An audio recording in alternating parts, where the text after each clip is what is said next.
27 બારડોલી ને સાબરમતી વચ્ચે ભારતની આઝાદી માટેની અહિંસક લડત એક આરોહણ સમાન હતી। એમાં લક્ષ્ય તરફ ઉત્તરોત્તર ઊંચો જતો માર્ગ ફરી ફરીને એક દિશામાં આવતો। કોઈક વાર પહાડ ચડ્યા પછી ખીણ ઉતરવાનું એ થતું, પણ સરવાળે લક્ષ્યસિદ્ધિ તરફ અગ્રગતિ થતી। આ આરોહણમાં લગભગ દાયકે એક ઊંચી ટૂંક ચડવાની થઈ। 1921-22માં, 1930-32માં અને 1942માં। આની વચ્ચેના ગાળામાં કોમી રમખાણો કે બીજી છૂટીછવાઈ હિંસાની ઘટનાઓને આપણે ખીણમાં ઉતરવા સાથે સરખાવી શકીએ। વળી આવી બે ટૂંકોની વચ્ચે જ કેટલાક આગેવાનો બંધારણીય માર્ગો દ્વારા અંગ્રેજો પાસેથી શાસનની સત્તા પ્રજાના હાથમાં લેવાના પ્રયાસ પણ કરતા હતા। ગાંધીજી લગભગ દાયકે રચનાત્મક કાર્યક્રમો દ્વારા સ્વરાજની લડતને વધુ સુદૃઢ બનાવતા જતા હતા। આમ આખી લડતની એક ભાત ઉપસતી જતી હતી। આ ભાતમાં એ વિશિષ્ટ સ્થાન હતું સ્થાનીય સ્તરના સત્યાગ્રહ આંદોલનોનું। આ સત્યાગ્રહોના ઉદ્દેશ સીમિત હતા, પરંતુ તેથી જ તે વધુ ચોક્કસ પણ હતા। આવી લડતો દ્વારા પ્રજા પોતાની અહિંસક શક્તિ પારખતી હતી અને તેનો આત્મવિશ્વાસ વધતો જતો હતો। આ સદીના બીજા દાયકાને અંતે ચંપારણના કિસાનોનો, અમદાવાદના મિલમજૂરોનો તથા ખેડાના ખેડૂતોનો સત્યાગ્રહ આ પ્રકારનો હતો। અને ત્રીજા દાયકામાં નાગપુરનો ઝંડા સત્યાગ્રહ, બોરસદનો હૈડિયાવેરા વિરોધી સત્યાગ્રહ અને વાઇકોમનો અસ્પૃશ્યતા વિરોધી સત્યાગ્રહો પણ આ જ પ્રકારના હતા। આ સત્યાગ્રહો એક રીતે મર્યાદિત ઉદ્દેશવાળા તો હતા જ, પરંતુ તે દરેક સત્યાગ્રહના પરિણામ એવા આવ્યા કે જેને લીધે જનતાનો આત્મવિશ્વાસ વધ્યો અને પોતે કષ્ટ સહન કરીને અન્યાયનો સફળતાપૂર્વક સામનો કરી શકે છે એવી લોકોને પ્રતીતિ થઈ। ગાંધીજીએ 1922માં અસહકારની લડત ચૌરીચૌરાના કાંડ પછી મુલતવી રાખી ત્યારે બારડોલીની પ્રજાને નિરાશા અવશ્ય થયેલી, પણ તેને લીધે ત્યાંના કાર્યકર્તાઓ અદબ વાળીને બેઠા નહોતા રહ્યા। અનેક કાર્યકર્તાઓએ તાલુકામાં ઠેર ઠેર રચનાત્મક પ્રવૃત્તિઓ ઉપાડી હતી અને ખાદી, અસ્પૃશ્યતા નિવારણ, દારૂબંધી વગેરે પ્રવૃત્તિઓથી બારડોલી, વેડછી, વાલોડ, વરાડ, સરભણ ભુવાસણ વગેરે કેન્દ્રો ગુંજતા થયેલા। સર્વ રચનાત્મક કાર્યોને પરિણામે 1928નો બારડોલી સત્યાગ્રહ કદાચ આ પ્રકારની ચળવળોમાં સૌથી અનોખો હતો। ત્યાર સુધી ભારતમાં અજમાવાયેલા સત્યાગ્રહોમાં પ્રજાએ આ લડત દરમિયાન સ્વેચ્છાપૂર્વક વધુમાં વધુ કષ્ટ સહન કર્યું હતું। મહાદેવભાઈના શબ્દોમાં, નિર્બલ કે બલરામ નો આધાર રાખી પોતાની ટેક ઉપર જૂજનારા અને સંકટસહન જ મોટું શસ્ત્ર માની 6 મહિના સુધી બળિયાની સાથે બાથ ભીડનારા બારડોલીના ભલાભોળા ખેડૂતોનો વિજય થયો। સત્ય અને અહિંસાનો આવો વિજય કેટલાક વર્ષ થયા હિન્દુસ્તાને જાણ્યો નહોતો। બારડોલી સત્યાગ્રહ અપૂર્વ કહેવાય, કારણ તેણે દેશનું નહીં પણ સામ્રાજ્યનું ધ્યાન ખેંચ્યું હતું, અને લોકોની માગણીના ન્યાયીપણા અને મર્યાદાને લીધે એણે આખા દેશની સહાનુભૂતિ મેળવી હતી। આ સત્યાગ્રહનો વિજય ઇતિહાસમાં અનેક કારણોને લીધે અપૂર્વ હતો। મુખ્ય એ કારણે કે બારડોલીને સત્યાગ્રહના પ્રથમ ક્ષેત્ર તરીકે ગાંધીજીએ પસંદ કરવામાં ભૂલ કરી નહોતી એ સિદ્ધ થયું। બીજું, હિન્દુસ્તાનમાં રાંકમાં રાંક ગણાતા લોકોએ વિજય મેળવ્યો। ત્રીજું એ કે લડતને છૂંદી નાખવાને પ્રતિજ્ઞાબદ્ધ થયેલી સરકારને પ્રતિજ્ઞાના 15 દિવસની અંદર લોકોએ નમાવી। ચોથું એ કે રેવન્યુ ખાતામાં મોટો માંધાતા પણ માથું ન મારી શકે એવા નોકરશાહીના સિદ્ધાંત છતાં સરકારને નમવું પડ્યું। પાંચમું એ કે 3-3-4-4 વર્ષની રાષ્ટ્રીય નિરાશા અને યાદવીઓ પછી આવો મોટો વિજય પ્રાપ્ત થયો। છઠ્ઠું એ કે સત્યાગ્રહના નાયકે એક પ્રતિષ્ઠાના ભૂતનો ત્યાગ કરી તત્વ તરફ તાણ્યું હતું, અને છેવટે એ કે જે ગવર્નર કેટલોક સમય પોતાના હાથ નીચેના માણસોનું જ સંભળાવ્યું સાંભળતા હતા અને હિન્દી પ્રધાનનું કહ્યું કરતા જણાતા હતા। તેમણે સમાધાની કરવામાં પોતાથી થાય તેટલું કર્યું। 2. ઇતિહાસના આ અપૂર્વ પ્રસંગમાં મહાદેવભાઈની ભૂમિકા બેવડી હતી। સત્યાગ્રહ ચાલ્યો ત્યાં સુધી ગાંધીજીના પ્રતિનિધિ અને વલ્લભભાઈના સાથી તરીકે તેમણે સત્યાગ્રહનું નિરીક્ષણ કરી અને એનો દૈનંદિન ચાલુ ઇતિહાસ દેશ અને દુનિયા આગળ પોતાની તેજસ્વી કલમે રજૂ કર્યો અને જ્યારે સત્યાગ્રહની પ્રત્યક્ષ ચળવળ સમાપ્ત થઈને મામલો તપાસ સમિતિને સોંપાયો ત્યારે ખેડૂતોના પ્રતિનિધિના 3 સભ્યોની સમિતિના સભ્ય તરીકે તેમાં એવી કુશળતાપૂર્વક કામ કર્યું કે 2 અંગ્રેજોની બનેલી એ સમિતિએ પણ એ ખેડૂત પ્રતિનિધિઓની તટસ્થતા, કાર્યક્ષમતા અને તેમના સૌજન્યના પણ મુક્તકંઠે વખાણ કર્યા। બારડોલીના એ અપૂર્વ સત્યાગ્રહનો ઇતિહાસ ખુદ મહાદેવભાઈએ લખ્યો છે।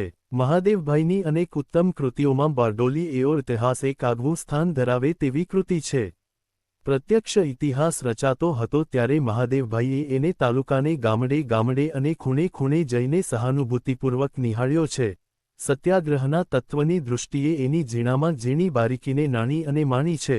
નવજીવન અને યંગ ઇન્ડિયાના અંકોના પાનામાં તેમણે એ ઇતિહાસની વહેતી ધારાને રસપૂર્વક ઝીલી છે. એટલું જ નહીં, પણ મોકો મળતા સિમલાના હિમગીરી શિખરે જઈ સહજ સ્વસ્થતા તેમ જ તટસ્થતાપૂર્વક એનો ઇતિહાસ આલેખ્યો છે. એ ગ્રંથ વિશે મહાદેવભાઈએ જ લખ્યું છે. બારડોલી સત્યાગ્રહમાં સૈનિક તરીકે ભાગ લેવાનું સદભાગ્ય તો મને નહોતું મળ્યું, પણ આ સૈનિક તરીકે મારે ઠીક સેવા આપવાનો લાભ મળ્યો હતો. એ દરમિયાન સરદારની સાથેના સહવાસના અને સત્યાગ્રહના દર્શનના કેટલાક સ્મરણો મારે માટે પુણ્યસ્મરણ રહેશે. એ અને બીજા સ્મરણોને ઇતિહાસરૂપે ગૂંથીને ગુજરાત આગળ રજૂ કરતા આનંદ થાય છે. આ ઇતિહાસ કોઈ સૈનિક રજૂ કરે તો જુદી જ રીતે કરે અને સરદાર પોતે લખે તો વળી તેથી જુદી રીતે લખે. પણ સરદાર અને તેના સૈનિકોને લડવાનો જેટલો શોખ છે તેટલો લખવાનો નથી. એટલે મારે આ કામ ઉપાડવું પડ્યું છે. પરિણામે ગોળી બહારની લાઈન માંથી લખાયેલા વર્ણનોની લહેજ તેમાં ન મળે અને દક્ષિણ એનો ઇતિહાસમાં મળતો સત્યાગ્રહના પ્રણેતાના સ્વભાવનો શાંતરસ ન મળે. એ ન મળે તો બીજું કાનિક તો મળી રહેશે. 3. આ સત્યાગ્રહ ચાલતો હતો તે દરમિયાન એટલે કે 1928ના ફેબ્રુઆરીથી જુલાઈ માસ સુધી અને તપાસ સમિતિની કાર્યવાહી ચાલી તે અરસામાં એટલે કે નવેમ્બર 1928મી ફેબ્રુઆરી 1929 સુધી મહાદેવભાઈ મોટે ભાગે ગાંધીજી પાસેથી બારડોલી આવીને રહ્યા છે. અને પહેલા તબક્કામાં વલ્લભભાઈની સાથે કે સત્યાગ્રહના જુદા ક્ષેત્રોમાં ઘૂમ્યા છે અને બીજા તબક્કામાં તપાસ સમિતિની સાથે ફર્યા છે. વચ્ચે અલબત્ત તેઓ સાબરમતી આશ્રમમાં ગાંધીજી પાસે જઈ આવ્યા છે. નવજીવન કે યંગ ઇન્ડિયા કાઢવાની સીધી જવાબદારી તેમણે નથી સંભાળી, પણ એને સારું આવશ્યક સામગ્રી તો તેમણે અઠવાડિયે પૂરી પાડી છે. પણ 1921-22માં જેલમાં હતા ત્યાર પછી પહેલી વાર મહાદેવભાઈ ગાંધીજીથી આટલો લાંબો ગાળો દૂર રહ્યા છે. પણ પોતાના ગુરુના બતાવેલા સાધન સત્યાગ્રહના કુશળ પ્રયોગને જોઈને મહાદેવભાઈ એટલી મસ્તી અનુભવે છે કે એ ચલાવવા અલાહાબાદ ગયા ત્યારે તેમણે જેવો સ્વામીવિરહ અનુભવ્યો હતો તેવો વિરહ તેમણે બારડોલી સત્યાગ્રહના કાળમાં અનુભવ્યો જણાતો નથી. બલકે આ ગાળા દરમિયાન ગાંધીજીએ અનેક લોકોને લખેલા પત્રોમાં એવું જણાય છે કે વિરહ ગાંધીજીએ વિશેષરૂપે અનુભવ્યો છે. સંખ્યાબંધ લોકોને લખેલા તેમના પત્રોમાં એ વાતોનો ઉલ્લેખ આવે છે કે આજકાલ મહાદેવ બારડોલી જતા આવતા હોય છે, તેથી તેમની પાસે ચાલુ કામોની આશા ન રાખી શકાય. મહાદેવના બંગાળીમાં ઉર્મિલાદેવીને ગાંધીજી 23મી ફેબ્રુઆરીએ લખે છે, મહાદેવ હમણાં બારડોલી અને સાબરમતી વચ્ચે આવજા કરે છે. તે વલ્લભભાઈને મદદ કરી રહ્યા છે. તે ગઈ રાતે બારડોલી ગયા અને સોમવારની સવાર પહેલાં પાછા નહીં ફરે. 4. 2 દિવસ પછી કેરળના શ્રી રામચંદ્રનને લખે છે, તમારો મહાદેવ ઉપરનો તાર મેં ખોલ્યો છે. એમની સાથેના તમારા પત્રવ્યવહાર વિશે હું કશું જાણતો નથી, એટલે તેના ઉપર કશું પગલું લેતો નથી. મહાદેવ અત્યારે બારડોલીમાં છે. મોડા સોમવારે પાછા ફરશે ત્યારે તે તમારા તાર બાબતમાં બધી હકીકત મને કહેશે અને પછી હું ઘટતું કરીશ. 5. માર્ચની 9મીએ એમના મિત્ર રેવાશંકરભાઈને ગાંધીજી લખે છે, ભાઈ મહાદેવને કાગળ લવાનું તમને કહેલું તેમાં એક બાબત અહીં રહી ગયેલી એમ મને ધાસ્તી છે. મહાદેવ અહીંન્યા નથી કે તેને પૂછી શકું. 6. બીજી બાજુ મહાદેવ જ્યારે વલ્લભભાઈથી છૂટા પડે છે ત્યારે તેમને પણ મહાદેવભાઈની ખોટ સાલે છે. જૂન માસમાં મહાદેવભાઈ સાબરમતી ગયા ત્યારે કૂવે પાણી ભરવા જતાં કૂવાના થાળા પરથી લપસી પડ્યા હતા. 2-3 અઠવાડિયાનો ખાટલો થયો હતો. તે વખતે સામાન્ય રીતે મહાદેવભાઈને તમે કહીને સંબોધતા વલ્લભભાઈ, પ્રિય ભાઈ મહાદેવ ને બારડોલીથી લખ્યું, તું તો ભાંગી પડ્યો અને ખરી વખતે પડ્યો. પણ હવે જલ્દી આરામ થઈ જાય તો ઠીક. વેદના અસહ્ય થતી હશે, કારણ કે કેડની જગાએ દર્દ થયું, પણ હવે થોડા દિવસમાં આરામ થશે જ. હાડકું ભાંગ્યું નથી અને સોજો નથી એટલે વાર નહીં લાગે, છતાં ઉતાવળ ના કરતા. 7. બારડોલી એવો ઇતિહાસ એ માત્ર કાળક્રમાનુસાર નોંધનાર કોઈ લેખકની નોંધપોથી નથી. લેખક ભલેને પોતાને એ લડાઈના સૈનિક ન જણાવતા હોય, પણ સત્યાગ્રહનો પ્રયોગ થઈ રહ્યો હતો તેથી અને ખેડૂતો વિશે તેમને ભારોભાર સહાનુભૂતિ હતી, તેથી મહાદેવભાઈ એ લડાઈમાં ગળા સુધી ડૂબેલા છે. વળી એના સેનાપતિના તેઓ માત્ર પ્રશંસક જ નથી, પણ જરૂર પડ્યે એમના સલાહકાર પણ છે. આ વિવિધ ભૂમિકામાં એમની કસાયેલી કલમની કળા ભળે છે, તેથી એ કોરા ઇતિહાસની પોથી મટીને જીવતો જાગતો રસાળ ગ્રંથ બની જાય છે. પ્રત્યક્ષ લડત ચાલી અને તપાસ સમિતિ નિમાઈ તે બંનેની વચ્ચેના ગાળામાં મહાદેવભાઈ વલ્લભભાઈ અને સ્વામી આનંદ જોડે થોડા દિવસમાં વલ્લભભાઈના મોટા ભાઈ વિઠ્ઠલભાઈ સાથે ગાળવા સિમલા ગયા હતા. એ જ નિરાંતના દિવસોમાં આ પુસ્તકનો ખાસ્સો મોટો ભાગ પૂર્વાર્ધ ક્લેશ લખાયો છે. ઇતિહાસનું પૃથક્કરણ કરી એને વિષયવાર આલેખવા જતાં કેટલીકવાર તેમાં સહેજે થોડી પુનરુક્તિ આવી જાય છે. એટલો દોષ માફ કરીએ તો એ ભારતના આધુનિક ઇતિહાસનો એક અત્યંત રોચક ગ્રંથ બની રહે એમ છે. ખેડૂતોના સત્યાગ્રહના કષ્ટસહનની કથાને મહાદેવભાઈ પુસ્તકના પૂર્વાર્ધમાં લઈ તપાસ સમિતિના કામકાજ અને નિષ્કર્ષોને ઉત્તરાર્ધમાં સમાવી તેને અનુક્રમ, ક્લેશ અને ફળ શીર્ષક આપી તેમ કરવાનું કારણ તેઓ આ મુજબ આપે છે. મહાકવિ કાલિદાસની પ્રસિદ્ધ ઉક્તિનું સ્મરણ કરીને ઇતિહાસના પૂર્વાર્ધને ક્લેશ તરીકે વર્ણવ્યો છે અને ઉત્તરાર્ધને ફળ તરીકે વર્ણવ્યો છે. કારણ ક્લેશ એન હે એવ 8-9-38 પ્રકરણો અને 4 પરિશિષ્ટોથી સમૃદ્ધ આ ગ્રંથમાં મહાદેવભાઈ માત્ર કાળક્રમ અનુસાર ન ચાલતા પશુબળ સામે સાચના બળની લડાઈના આ ઇતિહાસને વર્ણવવાની સાથે સાથે પરિસ્થિતિનું પૃથક્કરણ પણ આપે છે. સત્યાગ્રહના સાધનોની ખૂબીઓ પણ આપે છે. વલ્લભભાઈની વ્યૂહરચનાઓ અને રણનીતિઓ સમજાવે છે અને ત્યાંના વાતાવરણમાં ક્રમશ ફેરફાર થતાં બારડોલીના હિન્દુ, મુસલમાન, પારસી વગેરે સર્વ લોકોના માનસમાં કેવા પરિવર્તનો આવ્યા અને ગભરૂ ગાય જેવી ગણાતી બારડોલીની પ્રજા જુલમગાર અમલદારો, કદાવર પઠાણો, રખડુ મવાલીઓ અને મુત્સદ્દી અંગ્રેજ ઉચ્ચ અધિકારીઓનો માથું ઊંચું રાખીને બરાબર સામનો કરી શકે એવી ભળ બની એનું તાદશ ચિત્ર ખડું કરે છે. આ વર્ષ દરમિયાન મહાદેવભાઈ વલ્લભભાઈની સાથે રહ્યા હતા. જોકે એમ કરવામાં મૂળ પ્રેરણા તો ગાંધીજીની જ છે. ગાંધીજીએ શોધેલા સમાજ પરિવર્તનના એક આયુધનો ઉપયોગ ગાંધીજીના એક સેનાપતિ અત્યંત કુશળતાથી કરી રહ્યા છે અને તેમને તેઓ પોતાની શક્તિમતી મુજબ મદદ કરી રહ્યા છે જ. બારડોલીની લડાઈ દરમિયાન મહાદેવભાઈની એ જ વૃત્તિએ કામ કર્યું છે. દેશનું કેન્દ્ર ખેડૂત છે એ મહાસત્ય શ્રી વલ્લભભાઈમાં 1917-18માં 10 ગાંધીજીએ જાગૃત કર્યું, પ્રગટ કર્યું એમ કહું, કારણ ઊંડે એ છુપાયેલું તો હતું જ. પણ એ પ્રગટ થતાની સાથે જ શ્રી વલ્લભભાઈમાં જેવું એ ભભૂકી ઉઠ્યું તેવું ભાગ્યે જ કોઈનામાં ભભૂકી ઉઠ્યું હશે. ખેડૂત નહીં એવા તત્વદર્શીએ ખેડૂતનું સ્થાન ક્યાં છે, ખેડૂતની સ્થિતિ કેવી છે, તેને ઊભો કરવાનું સાધન કયું છે એ કહી દીધું. જેનું હાડોહાડ ખેડૂતનું છે એવા તેમના શિષ્ય સાનમાં ત્રણે વાત સમજી ગયા અને દ્રષ્ટાના કરતાં પણ વિશેષરૂપે એનું રહસ્ય લોકો આગળ ખોલી બતાવ્યું. ખેડૂત વિશેના ઉદ્ગારો તેમના બારડોલીના ભાષણોમાં જેટલા જોવાના મળે છે તેટલા અગાઉના કોઈ ભાષણમાં જેવા નથી મળતા. જમીન મહેસૂલનો પ્રશ્ન એ જ ખેડૂતનો મુખ્ય પ્રશ્ન એટલે ગુજરાતના ખેડૂતોની સેવા કરવી હોય તો તે જમીન મહેસૂલના ફૂટ પ્રશ્નનો નિકાલ કરીએ જ થઈ શકે એવો એમનો જૂનો નિશ્ચય હતો. એ સેવાની તક એમને બારડોલીએ આપી. બારડોલીવાળા જ્યારે એમને બોલાવવા આવ્યા ત્યારે ભાઈ નરહરિના લેખો એમણે વાંચેલા હતા. ગાંધીજીએ જ્યારે એમને પૂછ્યું કે બારડોલીના ખેડૂતોની ફરિયાદ સાચી છે એની તમને ખાતરી છે, ત્યારે એમણે કહેલું કે એ લેખો ન વાંચ્યા હોય તોય મને તો ખાતરી જ હતી.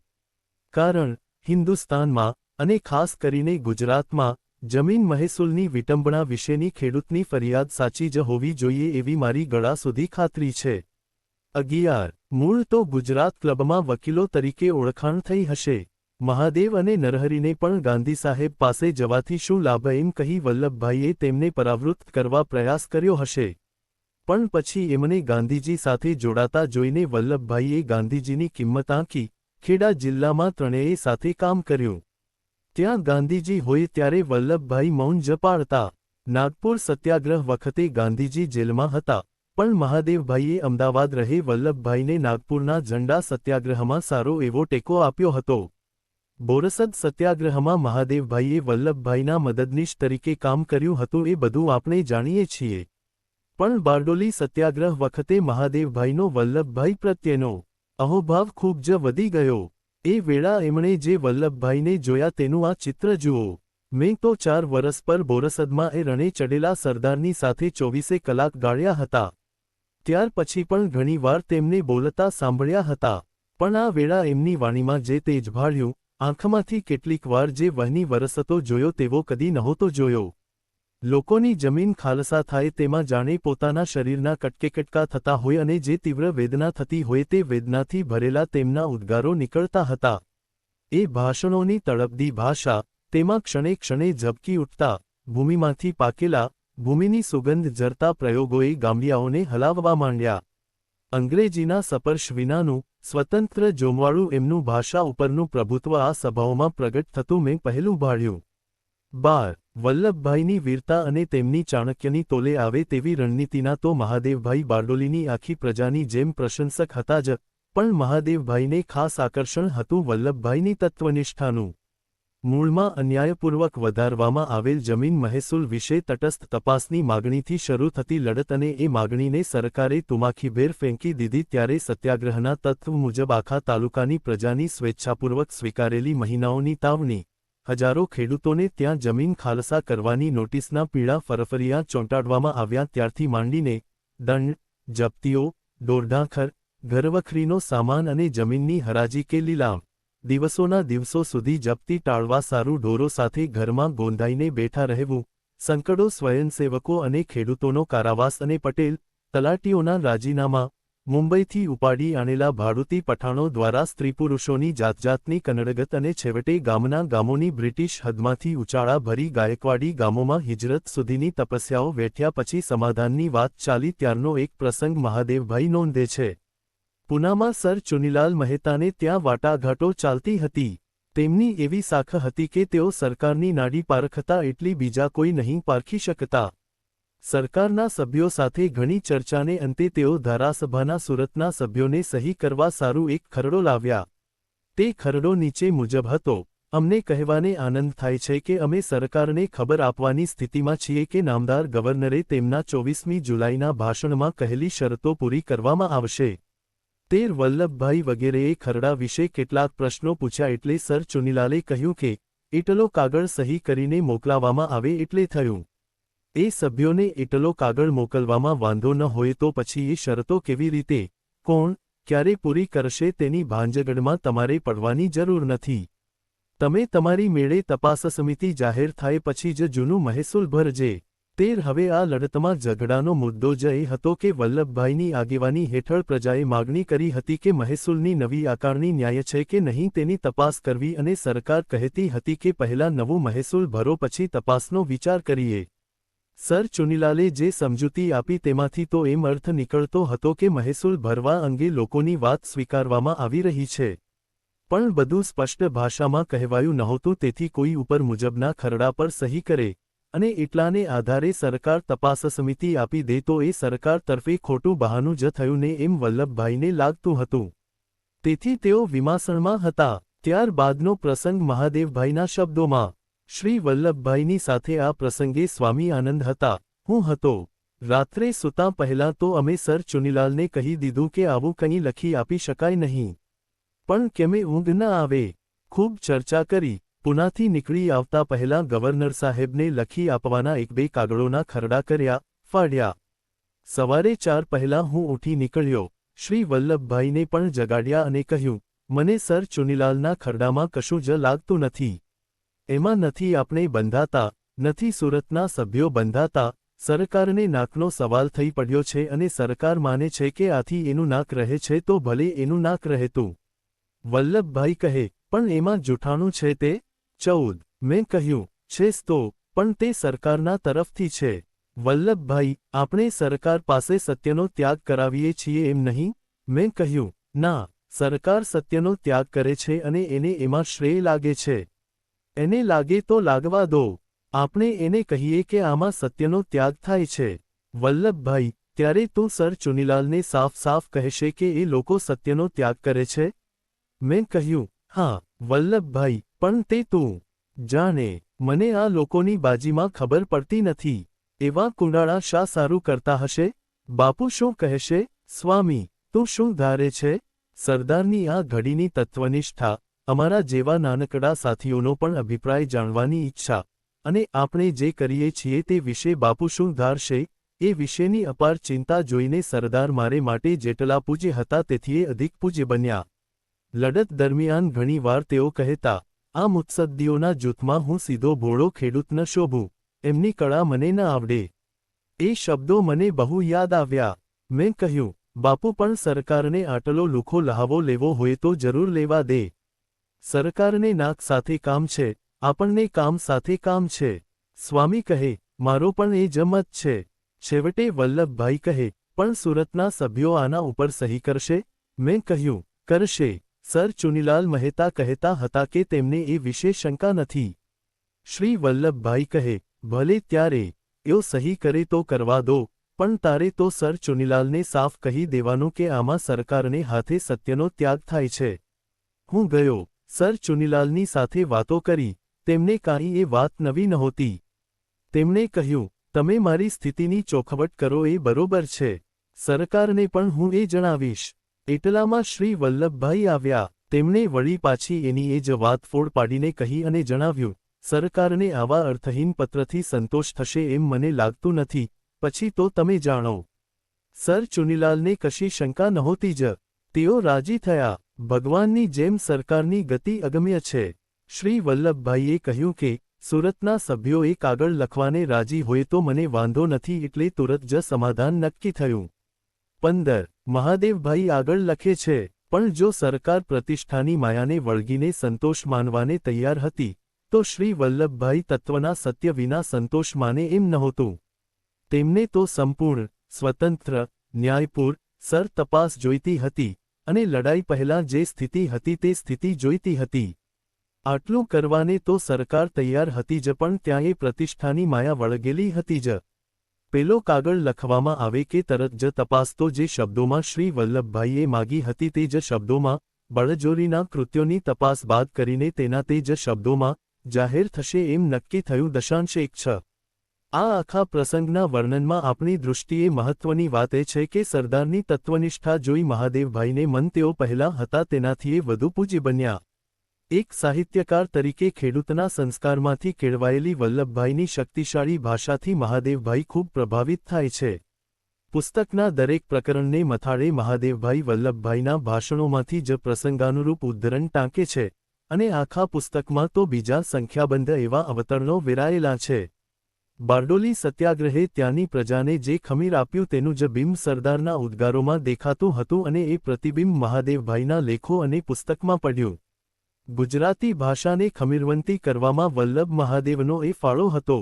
મહાદેવભાઈની વર્ણન કરવાની શક્તિ પણ બારડોલી સત્યાગ્રહને મિશે અપૂર્વ રીતે ખીલી છે.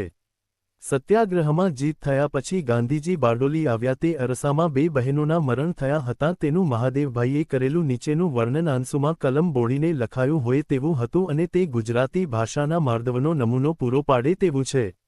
બારડોલીમાં એક અઠવાડિયું રહી આવ્યા 17 તે દરમિયાન થયેલા બે મૃત્યુની નોંધ લેવાનું મન થાય છે. જે બે બહેનોના મૃત્યુની નોંધની હું વાત કરું છું તે બે બહેનો કોઈ છાપે ચઢેલી કે કાર્યકર્ત્રી કે સેવિકા ની ઉપાધિથી પ્રસિદ્ધ થયેલી નહોતી, પણ બંનેના મૃત્યુ એવા હતા કે જેની નોંધ લેવી ઉપયોગી થઈ પડે. એક બહેન તો ઘણા મહિના થયા ખાટલે હતી. જે દિવસે ગાંધીજી રાયમ ગામે ગયા તે દિવસે 18 એણે શ્રી મોહનલાલ પંડ્યાને ગાંધીજીના દર્શન કરાવવાનો આગ્રહ કર્યો હતો. ખાટલેથી ઉઠી શકે એમ તો હતું જ નહીં, એટલે પંડ્યાજીએ કહ્યું, હું ગાંધીજીને આવવાનું કહીશ. પાસેના જ ઘરમાં રેંટીઓ કાંતનારી બહેનો ભેગી થઈ હતી. તેમનું કાંતણકામ જોઈને ગાંધીજી નીકળતા હતા જ ત્યાં પંડ્યાજીએ ગાંધીજીને પેલી બહેનની વાત કરી. ગાંધીજીએ તુરત જવાનું કબૂલ કર્યું અને ગયા. પેલી બહેન ખાટલા ઉપર બેઠેલી હતી. એનું હાડપિંજર એના કપડામાં ખૂંચી રહ્યું હતું. એની આંખમાં મૃત્યુની સમીપતા સ્પષ્ટ ભાસતી હતી, પણ ગાંધીજી આવ્યાનો આનંદ તો મૃત્યુને દેખી રહેલી એ આંખો પણ વ્યક્ત કરતી હતી. ધીમે ધીમે એ બહેન ખાટલાને છેડે ખસતી ખસતી આવી. એને હાર પહેરાવવો હતો, પણ એનાથી હાથ બહુ લંબાય એમ નહોતું. ગાંધીજી વાંકા વળ્યા. એણે હાર પહેરાવ્યો, ગજવામાંથી રૂપિયા કાઢી ભેટ ધરી, કુંકુમનો ચાંદલો કર્યો. ગાંધીજીએ શાંતિ રાખજે કહી વિદાય લીધી. કોને ખબર હતી કે એ બાપડી ગાંધીજીના દર્શનની જ વાટ જોઈને બેસી રહી હતી? બીજે દિવસે એ બહેનના પ્રયાણચિહ્ન સ્પષ્ટ દેખાયા. સગાનવહાલાને પૂછ્યું, બહેન, તારી કાંઈ ઈચ્છા છે? બહેનની બિચારીની કશી ઈચ્છા નહોતી, જાણે ગાંધીજીને જોઈને એની બધી ઈચ્છા તૃપ્ત થઈ ગયેલી હતી. એણે એક જ ઈચ્છા બતાવી, મને ખાદીના કપડાં પહેરાવીને વળાવજો. એના કપડાં બદલાવવામાં આવ્યા અને તે પછી તે જ દિવસે થોડા જ સમયમાં એ બહેન વિદાય થઈ. ગાંધીજીના દર્શન અગાઉ અને દર્શન પછી પ્રયાણકાલ સુધી એના મનમાં શા વિચારો આવ્યા હશે તે કોણ કરી શકે? પણ તે વિચારો ગાંધીજીના દર્શનની ઈચ્છામાં અને ખાદી પહેરીને સ્વધામે પહોંચવાની ઈચ્છામાં પરિણમ્યા. એટલા ઉપરથી એ ધર્મમૃત્યુ થયું એમ કહેવામાં કશો બાદ નથી. બીજું મૃત્યુ કોઈ રોગી કે લાંબો સમય થયા ખાટલાવશ બહેનનું નહીં પણ દેખીતી સાજીસમી લાગતી બહેનનું હતું. એની ઉંમર 20 વર્ષની. એના પિતા રામભાઈ બારડોલી સત્યાગ્રહને અંગે સાબરમતી જેલમાં ગયેલા. રામભાઈના પત્ની પોતાના પતિને થોડા દિવસ ઉપર સાબરમતીમાં મળી ગયા હતા. પછી મળવાનો વારો આ બહેનનો હતો. પણ સમાધાની થઈ એટલે બહેનને સાબરમતી જેલમાં મળવા જવાનું રહ્યું નહીં. એટલે એ પિતાને બારડોલી સ્વાગત આપવા વાંકાનેરથી નીકળી. કાદવપાણીમાં 3-4 માઇલ ચાલ્યા પછી એના પેટમાં દર્દ થવા લાગ્યું અને રસ્તામાં આરામ લેવા બેઠી. બીજાઓએ બારડોલી આવી ગાડી મોકલી અને ગાડીમાં એ બારડોલી આવી. 11 વાગ્યે બારડોલી આવીને બહેન ખાટલે પડી. સાંજ સુધીમાં તો એના પેટની વ્યથા અતિશય વધી ગઈ હતી. એક ક્ષણ પણ એનાથી શાંતિથી પડી રહેવાતું નહોતું. ખાટલામાં બેઠી થાય અને ઊભી થાય, ઉલટી કરવાનો પ્રયત્ન કરે, થોડી થાય અને ન થાય, પણ સખ વળે નહીં. ડોક્ટરો બોલાવ્યા, તેમણે જેટલા ઉપચારો કરાય તેટલા કર્યા, પણ એને શાંતિ વળે નહીં. ન પેટમાં દવા જાય, ન કોઈ રીતે એનું પેટ સાફ કરવાનો રસ્તો થઈ શકે. ડોક્ટરોએ કહ્યું, ઓપરેશન થાય તો એને આરામ મળે. પણ અહીં ઓપરેશન શી રીતે થાય? આમ મધરાત થઈ. એના દુઃખનું તો પૂછવું જ શું? પણ જેટલું દુઃખ તેટલી જ ધીરજ એ બહેને બતાવી. નહોતી ચીસો પાડતી કે નહોતી રોતી. ઊભી કરવાનું કહે કે પગ દાબવાનું કહે, એટલું જ. મધરાત પછી એના અંગ જૂઠા પડવા લાગ્યા. એને લાગ્યું કે પ્રાણ નીકળવાના છે. 3 વાગ્યે એણે માગણી કરી, ગાંધીજીને બોલાવો ને, મારે એમના દર્શન કરી લેવા છે. આટલા દુઃખમાં એ પિતાને નથી મળી શકવાની. માતાના વિયોગમાં બારડોલીમાં મરણ થશે. એ વસ્તુઓનું એને દુઃખ નહોતું. એણે તો ગાંધીજીનું સ્મરણ કર્યું. ગાંધીજીના મુકામે સંદેશો પહોંચાડવામાં આવ્યો. ગાંધીજી તુરત પહોંચ્યા. બહેન મોતીના હાથપગમાં તાકાત રહી નહોતી. આંખે પણ અંધારી આવી હતી. એટલે બોલી, મારી આંખે નથી દેખાતું, પણ ગાંધીજીના અવાજથી ગાંધીજીને ઓળખું છું. મારા બંને હાથ કોઈ જોડી આપો. આ પછી વલ્લભભાઈના દર્શનની માગણી કરી. આ બધું પ્રભાતે 4 વાગ્યે બન્યું. ક્ષણે ક્ષણે પ્રાણ નીકળતા જતા હતા. સવારે 6 વાગ્યે તો આખી લીલા સમાપ્ત થઈ. એને કેટલી વ્યથા થઈ હશે તેનું માપ મૃત્યુ પછી મળી શક્યું. એના મોંમાં લોહીની રેલ ચાલી. એના આંતરડા નીચેથી બંધ થઈ ગયા હતા અને રક્તસ્રાવને નીચે માર્ગ નહોતો. તેણે ઉપરથી માર્ગ કર્યો. આટલી તીવ્ર વેદનામાં પણ ન એકાંસુ, ન કાયરતા, ન ગભરાટ કે ન સામાન્ય ગભરાવાપણું. કેવળ ગાંધીજી અને વલ્લભભાઈના દર્શનની માગણી. ગાંધીજીએ સાયંકાળે એના મૃત્યુની વાત કરતાં કહ્યું, મોતીને તો મેં કાલે જ પહેલી વાર જોઈ. હું એને ઓળખતો નહોતો, પણ એ વીરાંગના હતી. મૃત્યુ પછી મોતીની માતાને બોલાવવામાં આવી. તેણે આંસુ પાડ્યા પણ કલ્પાંત ન કર્યું. ગાંધીજીએ રોવા કૂટવાનું બિલકુલ બંધ રાખવાનું સમજાવ્યું અને તેમણે ઘેર જઈને વચન પાળ્યું. બીજે દિવસે વિદેહ પુત્રીના પિતા સાબરમતીથી છૂટીને આવ્યા. 1 પિતાએ પણ કલ્પાંત ન કર્યું. બલકે તે દિવસે ગાંધીજી વાંકાનેર ગયા તો તેમની પધરામણી પોતાના જ ઘરમાં કરી. મોતીના પિતા શાંત હતા, માતાની આંખ ભીની હતી અને શોક છતાં ગાંધીજીના આગમનનો ઉત્સવ હતો. બારડોલીના લોકોને જીવતા આવડે છે એમ તેમણે લડીને બતાવ્યું. આ 2 બહેનોએ તેમને મરતા આવડે છે એમ મરીને બતાવ્યું. 2.0 બારડોલી અંગે સરકારે નિમેલી સમિતિમાં ન્યાયખાતાના પ્રતિનિધિ તરીકે 1922માં અમદાવાદના સર્કિટ હાઉસમાં ગાંધીજીનો ઐતિહાસિક ખટલો ચલાવનાર ન્યાયાધીશ મી. બ્રૂમફિલ્ડ અને મુલકી ખાતાના પ્રતિનિધિ તરીકે શ્રી મેક્સવેલ હતા, જેમની સાથે ભવિષ્યમાં મહાદેવભાઈને વધુ પ્રસંગ પડવાના હતા. ખેડૂતોના પ્રતિનિધિ તરીકે પ્રજા તરફથી મહાદેવભાઈ, નરહરિભાઈ અને શ્રી રામનારાયણ વી. પાઠકની નિમણૂક થઈ હતી. એ સ્મરણ રહે કે આ 3 જણ વકીલાતનું ભણતા ત્યારથી ગાઢ મિત્રો હતા.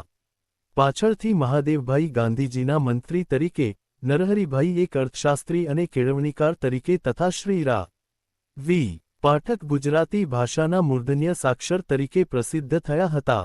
આ ત્રણેય જણને મદદ કરવા શ્રી મોહનલાલ પંડ્યા, શ્રી કલ્યાણજી વી. મહેતા, શ્રી ગોરધનદાસ ચોખાવાળા વગેરે અનેક કાર્યકરો સદા તત્પર રહેતા. તપાસ સમિતિની નિમણૂક 18મી ઓક્ટોબર 1928ના ઠરાવથી થઈ. 1 નવેમ્બરથી બંને સભ્યો કામે ચઢ્યા. એમનું પહેલું પખવાડિયું પૂર્વતૈયારીઓ અને રિપોર્ટો વાંચવામાં ગયું. 5મી તારીખે આ અમલદારો આગળ મુંબઈના પ્રસિદ્ધ એડવોકેટ શ્રી ભુલાભાઈ દેસાઈએ લોકપક્ષની રજૂઆત કરી હતી. પ્રત્યક્ષ તપાસનું કામ 14મી નવેમ્બરે શરૂ થયું હતું અને જાન્યુઆરી મહિનાની આખરી તારીખે બારડોલી તથા ફેબ્રુઆરીની આખરી તારીખે 84 તાલુકાનું કામ પૂરું થયું હતું. સમિતિના સભ્યોને લોકપક્ષની રજૂઆત કરનાર ત્રણેય સજ્જનો પર વિશ્વાસ બેસતાં પહેલાં 15 દિવસ લાગી ગયા. પણ ધીરે ધીરે તેમને એમની પ્રામાણિકતા પર ભરોસો બેઠો, તેમની કાર્યક્ષમતા પર માન ઉપજ્યું અને તપાસ સમિતિને મદદરૂપ થવાની એમની વૃત્તિ વિશે આભારની લાગણી પેદા થઈ. મુંબઈ ઇલાકામાં દર 30 વર્ષે થતી જમીન મહેસૂલની ફેરાકારણીની પરંપરા મુજબ 1926માં તાલુકાની સ્થિતિનો અભ્યાસ કરીને મહેસૂલની રકમ નક્કી કરવા સારું સરકાર તરફથી પહેલાં પ્રોવિન્શિયલ સિવિલ સર્વિસીસના અમલદાર શ્રી જયકરને અને પાછળથી સેટલમેન્ટ કમિશનર મી. એન્ડરસનને નીમવામાં આવ્યા હતા. આ બંનેના રિપોર્ટ અને તેમના નિર્ણયો અંગે જ બારડોલીના ખેડૂતોની ફરિયાદ હતી. તપાસ સમિતિનું કામ શરૂ થયું ત્યાર પછી થોડા દિવસમાં જ સમિતિના સભ્યોને ખાતરી થઈ ગઈ કે આ બંને ગૃહસ્થોના રિપોર્ટ ઢંગધડા વિનાના અને પ્રજાને અન્યાય કરે તેવા હતા. એ બંને અહેવાલોને બાતલ કરી નવેસરથી આકારણી કરવાનો વિચાર સમિતિને આવ્યો. આ સાહેબો પોતાનાથી પૂર્વના અધિકારીઓના રિપોર્ટોની ઝાટકણી જેટલી સહેલાઈથી કાઢી શક્યા એટલી સહેલાઈથી મહેસૂલ આકારણીના કોઈ સુવર્ણ નિયમો શોધી શક્યા નહીં.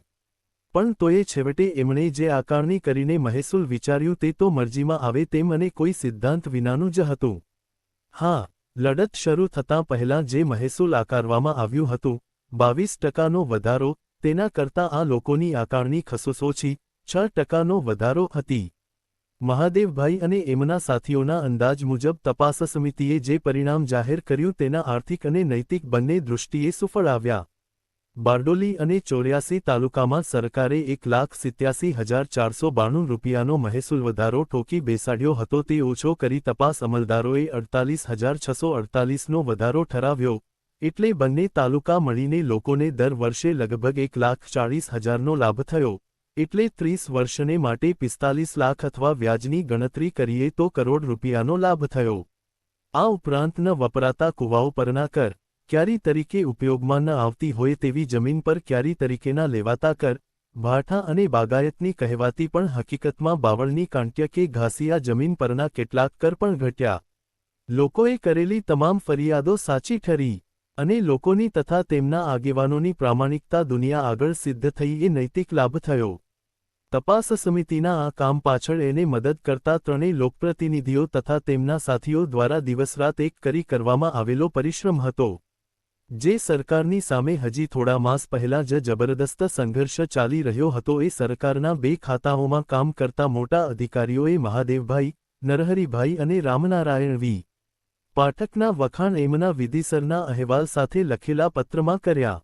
તેમણે એમની સાથેના પોતાના સંબંધને અતિશય મીઠા સંબંધ તરીકે વર્ણવ્યા.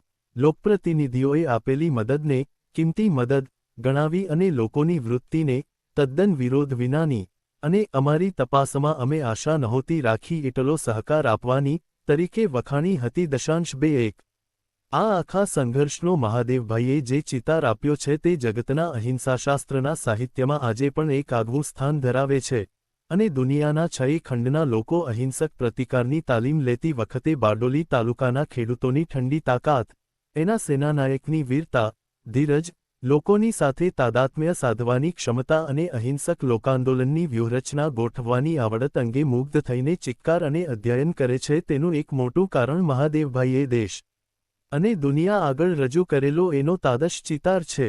આ આખો સત્યાગ્રહ વલ્લભભાઈના નેતૃત્વ હેઠળ જ ચાલ્યો. બલકે બારડોલી સત્યાગ્રહ દરમિયાન જ વલ્લભભાઈને લોકો દ્વારા સરદારનું બિરુદ આપવામાં આવ્યું. ગાંધીજી એની ઝીણામાં ઝીણી વિગતમાં સાબરમતીમાં રહે રસ લેતા, પણ વલ્લભભાઈની રજા વિના તેઓ બારડોલી આવ્યા નહોતા અને એમના આદેશ વિના તેમણે બારડોલીમાં એકે ભાષણ પણ કર્યું નહોતું. જો કે એવે અને યંગ ઇન્ડિયાના લેખો દ્વારા તેમણે સરદારના અનેક પગલાંઓને સમર્થ ટેકો પૂરો પાડ્યો હતો. સરદાર પોતે તો એકે ભાષણમાં ગાંધીજીની અહિંસક દોરવણીનો ઉલ્લેખ કરવાનું ચૂકતા નહીં અને સદા પોતાને ગાંધીજીના નમ્ર સૈનિક જ માનતા. ખુદ ગાંધીજીએ બારડોલીની ચળવળ દ્વારા વલ્લભભાઈએ સાધેલી આધ્યાત્મિક સિદ્ધિની પ્રશંસા આ મુજબ કરી હતી. તમને ખબર નહીં હોય તો હું તમને ખબર આપું. વલ્લભભાઈ બારડોલીમાં જઈ જીત મેળવી આવ્યા, પણ એમણે જે બીજી એક જીત મેળવી તેની તમને ખબર નથી. વલ્લભભાઈને બારડોલીની લડતમાં વલ્લભ મળ્યા છે. લોકોને પોતાની શક્તિનું ભાન કરાવતાં કરાવતાં વલ્લભભાઈની ધર્મજાગૃતિ વિશેષ થઈ. એમનામાં ધર્મજાગૃતિ નહોતી એમ નહીં, પણ ધર્મ કેવી ચમત્કારી વસ્તુ છે તે એઓ બારડોલીમાં શીખ્યા. જો કોઈ વલ્લભભાઈએ બારડોલીમાં આપેલા વ્યાખ્યાનોનો સંગ્રહ કરીને છપાવે તો તે ધર્મના વ્યાખ્યાનોનો સંગ્રહ થઈ જશે. 2.2 છેલ્લા થોડા વર્ષોથી દેશમાં જે નિરાશાનું વાતાવરણ છવાતું જતું હતું તેને બારડોલી સત્યાગ્રહે એક ઝાટકે ખંખેરી નાખ્યું. આપણે ઠેર ઠેર બારડોલીના વિજયના જે ઉત્સવો ઉજવાયા અને એના સરદારના સ્વાગતની જે વિરાટ સભાઓ થઈ એનું વર્ણન ન કરતાં સાબરમતી આશ્રમમાં થયેલા સરદારના સ્વાગતનો જ ઉલ્લેખ કરીશું. કારણ એનો સંબંધ અમુક અંશે આપણી કથાના નાયક સાથે પણ છે. બારડોલીની સત્યાગ્રહ છાવણીમાં અંગ્રેજી પ્રકાશનનું કામ સંભાળી રહેલા ગાંધીજીની સેવામાં પોતાના જોડિયા ભાઈ સમા પ્યારેલાલને સરદારના અમદાવાદને ઘરેથી મહાદેવભાઈ એક પત્રમાં લખે છે. મારા પ્રિયતમ પ્યારા, વિખરાઈ ગયેલી છાવણીનું તમારું વર્ણન સાવ સાચું છે. હું આશા રાખું છું કે એને પાછી લીલીછમ બની જતાં બહુ સમય નહીં જાય. અમદાવાદનું સરઘસ ભવ્ય હતું, પણ વ્યવસ્થા સુરતની તુલનામાં કાંઈ હિસાબમાં નહોતી. સુરતની સભા તો દેવોએ જોવાલાયક દૃશ્ય હતું. અહીંની સભા અસુરોને નાચવા માટેનો તખતો હતો. પણ બાપુ બોલ્યા એમના શિષ્ય ની પછી અને નરકને સ્વર્ગ બનાવી દીધું. મને ખાતરી છે આવતીકાલના નવજીવનનો બારડોલી અંક તમને ગમશે. મેં 16 કોલમ જેટલું લખી કાઢ્યું હતું. છમા મારા ખ્યાલો અને 10મા ભાષણો. આ સિદ્ધિનો મને ગર્વ છે અને હું આશા રાખું છું કે મારી આ લાગણીમાં તમે મારા ભાગીદાર બનશો. આશ્રમે કરેલું એમનું સ્વાગત અત્યુત્તમ હતું. બિચારા પંડિતજી શૂર સંગ્રામ કો ના સૂરની એક લીટી લઈ રાત્રે 12 વાગ્યે આવ્યા અને આ પ્રસંગે એ ગાઈ શકે એવું વલ્લભભાઈની પ્રશંસાનું એક વિજયગીત બનાવી આપવાનું મને કહ્યું. વારું, બરાબર 10 મિનિટમાં મેં એ બનાવ્યું અને આપણા લોકકવિને જુગતરામને જે કહેવું હોય તે કહે. મને ખાતરી છે એક પ્રસંગોચિત કૃતિ તરીકે સૌએ એને વખાણ્યું. પણ હું જે કહી રહ્યો છું તેનો ઉત્તમોત્તમ ભાગ આ નથી. આ તો કદાચ એનો તુચ્છ ભાગ છે. પણ જે ઉત્તમોત્તમ હતું તે તો બાપુનું બોલતું મૌન. વલ્લભભાઈના કપાળે બાએ વિજયચિહ્ન કર્યું તે અહીં તમને કહું. 7 વર્ષ પહેલાં કવિવર ટાગોર જ્યારે આશ્રમમાં આવ્યા હતા તે વખતે એમના કપાળે કંકુનું તિલક કર્યું ત્યારે એની યોગ્યતા વિશે વિનોબાએ અને મગનલાલભાઈએ મોટી ધમાલ મચાવી હતી. અને પછી દરેકે પોતપોતાનું ખાસ વલ્લભભાઈને આપવા માટે કાંતેલું સૂત્ર આપ્યું અને એમાં બાપુનું પોતાનું 180 તાર ઉપરાંત હતું. 2-3 દિવસમાં આ સૂત્ર વણાઈ જશે. 15 થી 20 આંખનું જ સ્વીકારાશે. જાડું અને એકધારું ન હોય તે સ્વીકારવામાં નહીં આવે. બધી સૂચનાઓ બાપુની. પછી બાપુએ વલ્લભભાઈને કહ્યું, કાંઈ બોલશો? ગંભીર નિર્વતાએ વલ્લભભાઈનો કંઠ રૂંધ્યો અને એ ગળગળા બની ગયા. એમનું ભાષણ ટૂંકું હતું. એનો સાર તો હું આપતો નથી, પણ એ એમના હૃદયના રક્ત સમૂહ હતું. પછી અમે વિદ્યાલય ગયા. ત્યાં વલ્લભભાઈએ જે ભાષણ કર્યું તે ઘોંઘાટિયા ટીખનો અદ્ભુત નમૂનો હતો. એણે તો વિદ્યાપીઠને હસાહસથી ધ્રુજાવી જ મૂકી. વિદ્યાર્થીઓ એને જીવનભર યાદ કરશે. વલ્લભભાઈ આશ્ચર્ય પમાડે એવી રીતે એમનું અસલી રૂપ ધારણ કરતા જાય છે. તવાયેલ આપણું જતું રહ્યું છે અને એમની ભજીયાત્મક ક્લબમાં આ નામ માટે આપણા રાષ્ટ્રીય કોષકાર જુગતરામનો આભાર માનવો જોઈએ. મળતા વિશ્રામથી એ જામતા જાય છે. વારું, આ રહ્યું મારું રતન. એના પાણી વિશે એના ઝવેરી. પોતાનો અભિપ્રાય આપ. માલ્કોન્સ શૂર સંગ્રામ કો ની ધૂન. શુભ દિન શુભ ઘડી. વીર વધામણી. ચકિત વિસ્મિત બની દેશ પરદેશની. દૃષ્ટિ દોડી રહી બારડોલી ભણી. શુભ ત્રાસ અન્યાયના અમલ ઉતરી ગયા. અભયથી ફૂલતી છાતી ખેડૂતની. શુભ સત્યને શાંતિના વિજય વાગી રહ્યા. હરખથી ગાતું સૌ કીર્તિ વલ્લભ તણી. શુભ નિબીડ નૈરાશ્યના તિમિર તો ટળી ગયા. આજથી ઝળકતી આંખ ભારત તણી. શુભ. જુગતરામને કહેજો કે એમના કાગળોના પ્રત્યુત્તર વાળવા મારા માટે અશક્ય હતું. દુર્ગા માંદી હતી અને મારો સમય વલ્લભભાઈ, નવજીવન અને આશ્રમની ખટપટમાં વહેંચાઈ ગયો છે. .2.3 બારડોલી સત્યાગ્રહ દરમિયાન સરદારની એક ઉક્તિ ગામેગામ પ્રચલિત થઈ ગઈ હતી. લોઢું ગરમ થાય છે ત્યારે લાલચોળ થાય છે. અને તેમાંથી તણખા ઉડે છે. પણ લોઢું ભલે ગમે તેટલું ગરમ થાય, હથોડાએ તો ઠંડા જ રહેવું ઘટે. હથોડી ગરમ થાય તો પોતાનો જ હાથો બાળે, માટે ગમે તેવી આપત્તિમાં આપણે ગરમ ન જ થઈએ. 24 આ સલાહ પાછળ એવેની વૃત્તિ હતી તેમ ઉત્સવો વખતે સરદારની વૃત્તિ અવની હતી. આમ સરદારની ધર્મવૃત્તિ આપત્તિ અને ઉત્સવ બંને સમયે પ્રગટ થતી તે મહાદેવભાઈએ અનેક દાખલાઓ સાથે પુરવાર કર્યું છે. બારડોલી સત્યાગ્રહના ઇતિહાસનું અંગ્રેજી ભાષાંતર પ્રગટ થયું ત્યારે ગાંધીજીએ યંગ ઇન્ડિયામાં એક ખાસ નોંધ લખીને આ પુસ્તકનું સ્વાગત નીચે મુજબ કર્યું. બારડોલીના સત્યાગ્રહની લડત દરમિયાન મહાદેવ દેસાઈ સરદાર વલ્લભભાઈ પટેલના સાહિત્યિક સચિવ હતા. તેમણે એ મહાન અને મહત્વપૂર્ણ લડતનો ઇતિહાસ કેટલાક મહિના પહેલાં ગુજરાતીમાં લખ્યો છે. સરદાર વલ્લભભાઈની એવી ઈચ્છા હતી કે એની એક અંગ્રેજી આવૃત્તિ પણ પ્રગટ કરવામાં આવે જેથી આ બનાવોનો સાચો વૃત્તાંત વિશાળ વાચકવર્ગના હાથમાં આવે. મહાદેવ દેસાઈને આ ઉત્તેજનાભર્યા દિવસોના દિલ હલાવનારા બનાવોની પ્રત્યક્ષ અને વિગતવાર માહિતી હતી. એમણે હવે એની અંગ્રેજી આવૃત્તિ જનતા સમક્ષ રજૂ કરી છે. આવતા વર્ષ દરમિયાન આવનારી ઉથલપાથલને ધ્યાનમાં રાખતા આ પુસ્તક દરેક રાષ્ટ્રીય કાર્યકરે વાંચવું જોઈએ. 2.5 એ પુસ્તકની એક નકલ મહાદેવભાઈએ કવિવર રવિન્દ્રનાથને શાંતિનિકેતન મોકલી હશે. તે વાંચીને એમના જે પ્રતિભાવ આવ્યા તે એ પુસ્તકનો સાચો મર્મ પ્રગટ કરે તેવા છે. મેં તમારી સ્ટોરી ઓફ બારડોલી પૂરી કરી. એ ગ્રંથમાં આપ ખુદ સત્તા પર નૈતિક સત્યના વિજયની આજના યુગમાં અજોડ એવી વીરરસ ગાથાનો પ્રાણ પ્રગટ થાય છે. હું તમારો એ લડાઈના નાયકનો, તેના લડવૈયાઓનો તેમ જ તમારા મહાન માર્ગદર્શકનો આભારી છું.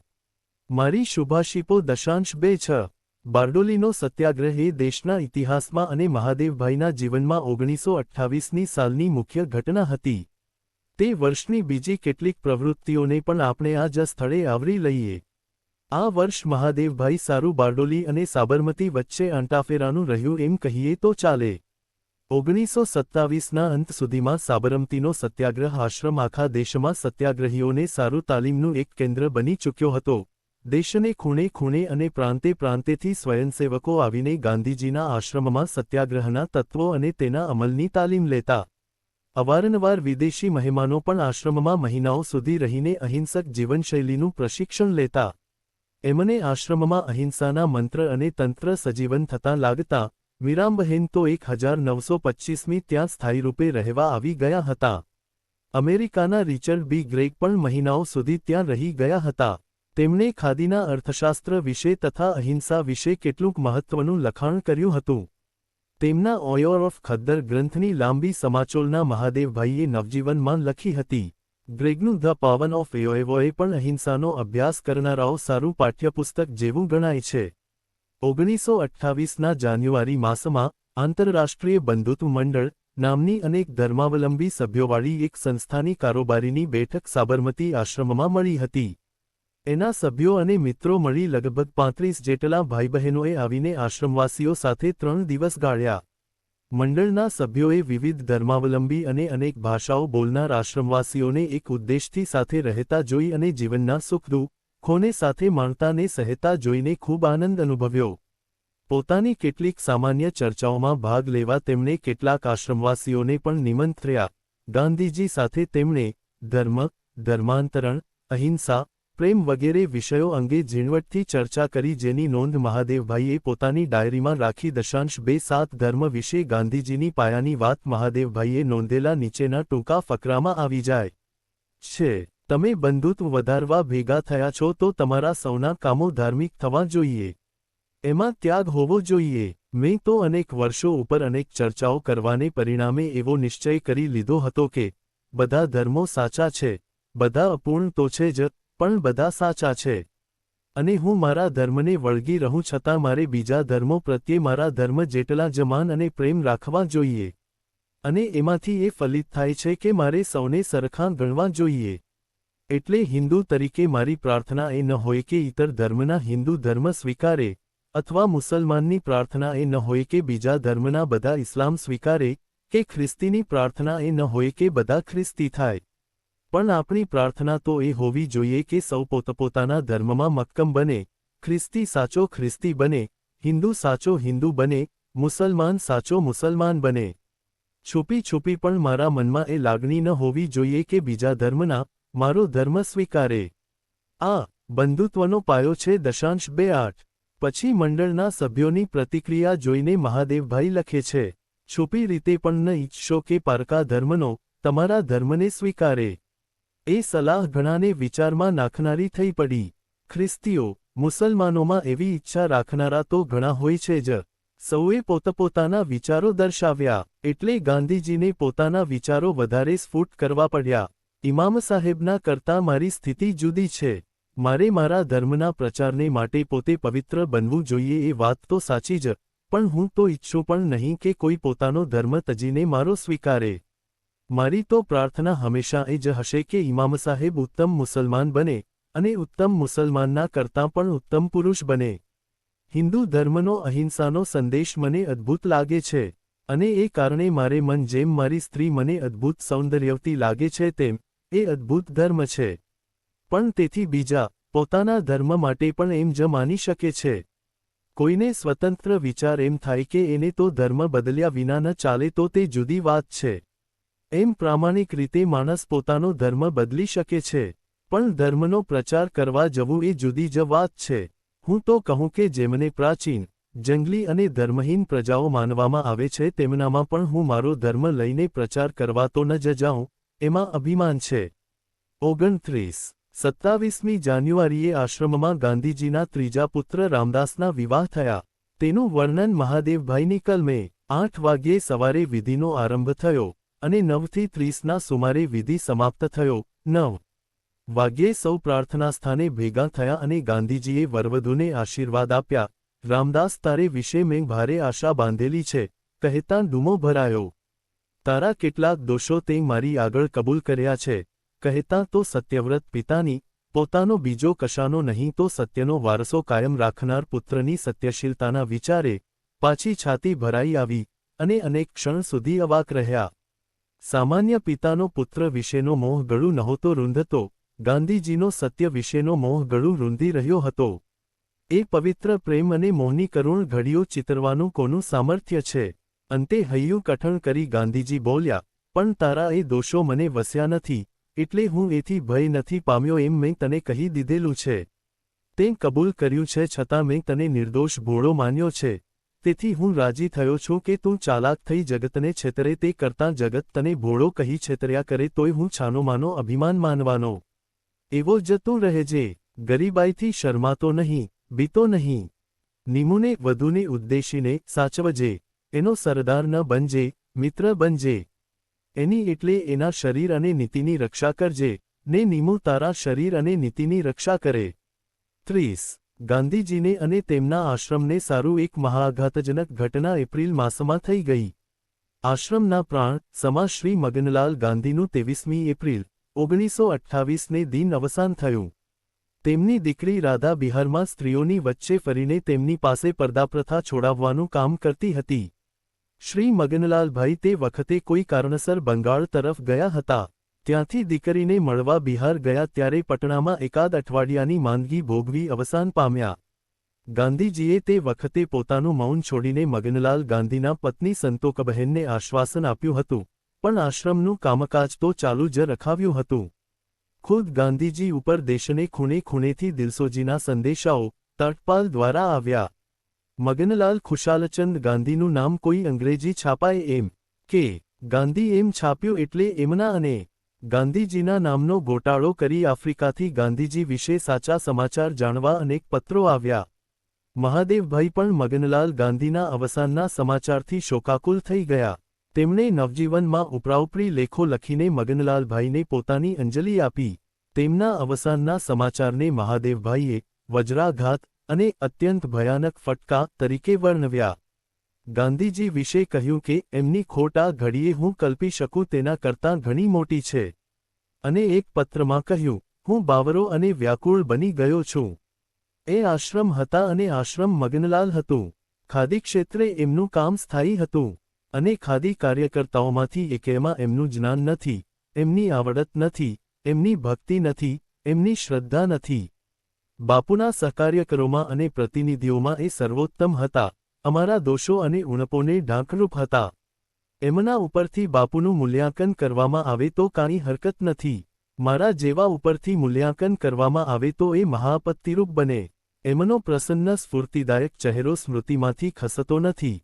અને આશ્રમ એમની જીવંત હાજરીમાં જેવો હતો તેવો કદી ફરીથી નહીં બને. 31. આશ્રમમાં વ્રતોના પાલન અંગે, પરસ્પરના સંબંધો અંગે અને આશ્રમના વહીવટ અંગે જે વહેવાર હતો તેમાં કડકપણા અને ઉદારતા તથા કઠોરતા અને કોમળતાનું એક અદ્ભુત પ્રકારનું મિશ્રણ હતું. આમાં કદાચ મુખ્ય કારણ ગાંધીજીનું પોતાનું વજ્રાદપી કઠોર અને કુસુમાદપી મૃદુ ચારિત્ર્ય હતું. દાખલા તરીકે, કોચરબમાં આશ્રમ કાઢ્યો ત્યારે બેરિસ્ટર જીવનલાલના બંગલામાં નિવાસ હતો. થોડા વખતમાં મુખ્ય સડકથી થોડે છેટે એક પીળા બંગલામાં પણ કેટલાક આશ્રમવાસીઓની રહેવાની વ્યવસ્થા થઈ. તે વખતે સામાન્ય છાપ એવી હતી કે વધુ અનુભવી આશ્રમવાસીઓ જીવનલાલના બંગલામાં રહેતા અને નવા આવેલા લોકો પીળા બંગલામાં રહેતા. શ્રી પ્રભુદાસ ગાંધી ઠેઠ 23 નવેમ્બર 1991ને દિન પાઠવેલા પોતાના એક સંસ્મરણલેખમાં લખે છે, કોચરબમાં આશ્રમવાસીઓના બે ભાગ બની ગયા. અને ઘોષિત થયા વિના પરિસ્થિતિ એવી બનતી કે સડકવાળા બંગલા નંગ. એકમાં રહેનારા અવ્વલ આશ્રમીઓ અને પીળા નંગ. બેમાં રહેનારા બધા દોપ્યમ આશ્રમવાસીઓ, જો કે બંને બંગલામાં રહેનારાઓનું રસોડું સાથે હતું. 32 પણ એમાંય અપવાદો દેખીતા હતા. શ્રી મગનલાલ ગાંધી જેવા અનુભવી વરિષ્ઠ આશ્રમવાસીઓ પીળા બંગલામાં હતા. તે વખતે આશ્રમવાસીઓએ પંચમહાવ્રતો પર ખાસ ભાર મૂકવો એવો ગાંધીજીનો આગ્રહ હતો. ત્યાં વિધિસર ઘોષણાપૂર્વક આ વ્રતો પણ લેવાયેલા.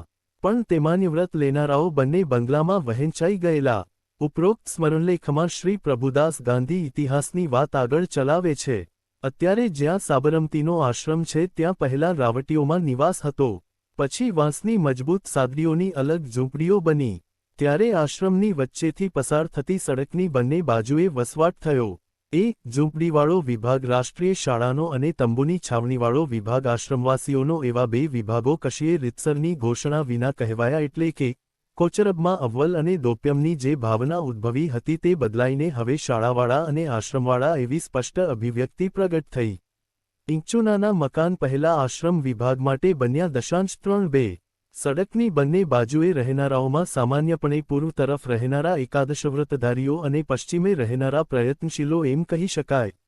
પણ તેમાંય અપવાદો હતા જ. વિવાહિત બ્રહ્મચર્યના આગ્રહમાં કિશોરલાલભાઈ, કાકા સાહેબ અને છગનલાલ ગાંધી જેવા સડકની પશ્ચિમે, શાળાવાળા વિભાગમાં રહેતા હતા.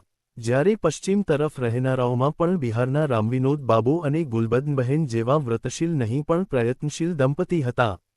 એ બાબત પ્રભુદાસભાઈ કહે છે, મારું વિશ્લેષણ એ છે કે જેલ સડકની બંને બાજુ આશ્રમવાસીઓના બે વિભાગો હતા એ તથ્ય નિર્વિવાદ હોવા છતાં રહેઠાણના વિષયમાં બાંધછોડ જેવું હતું.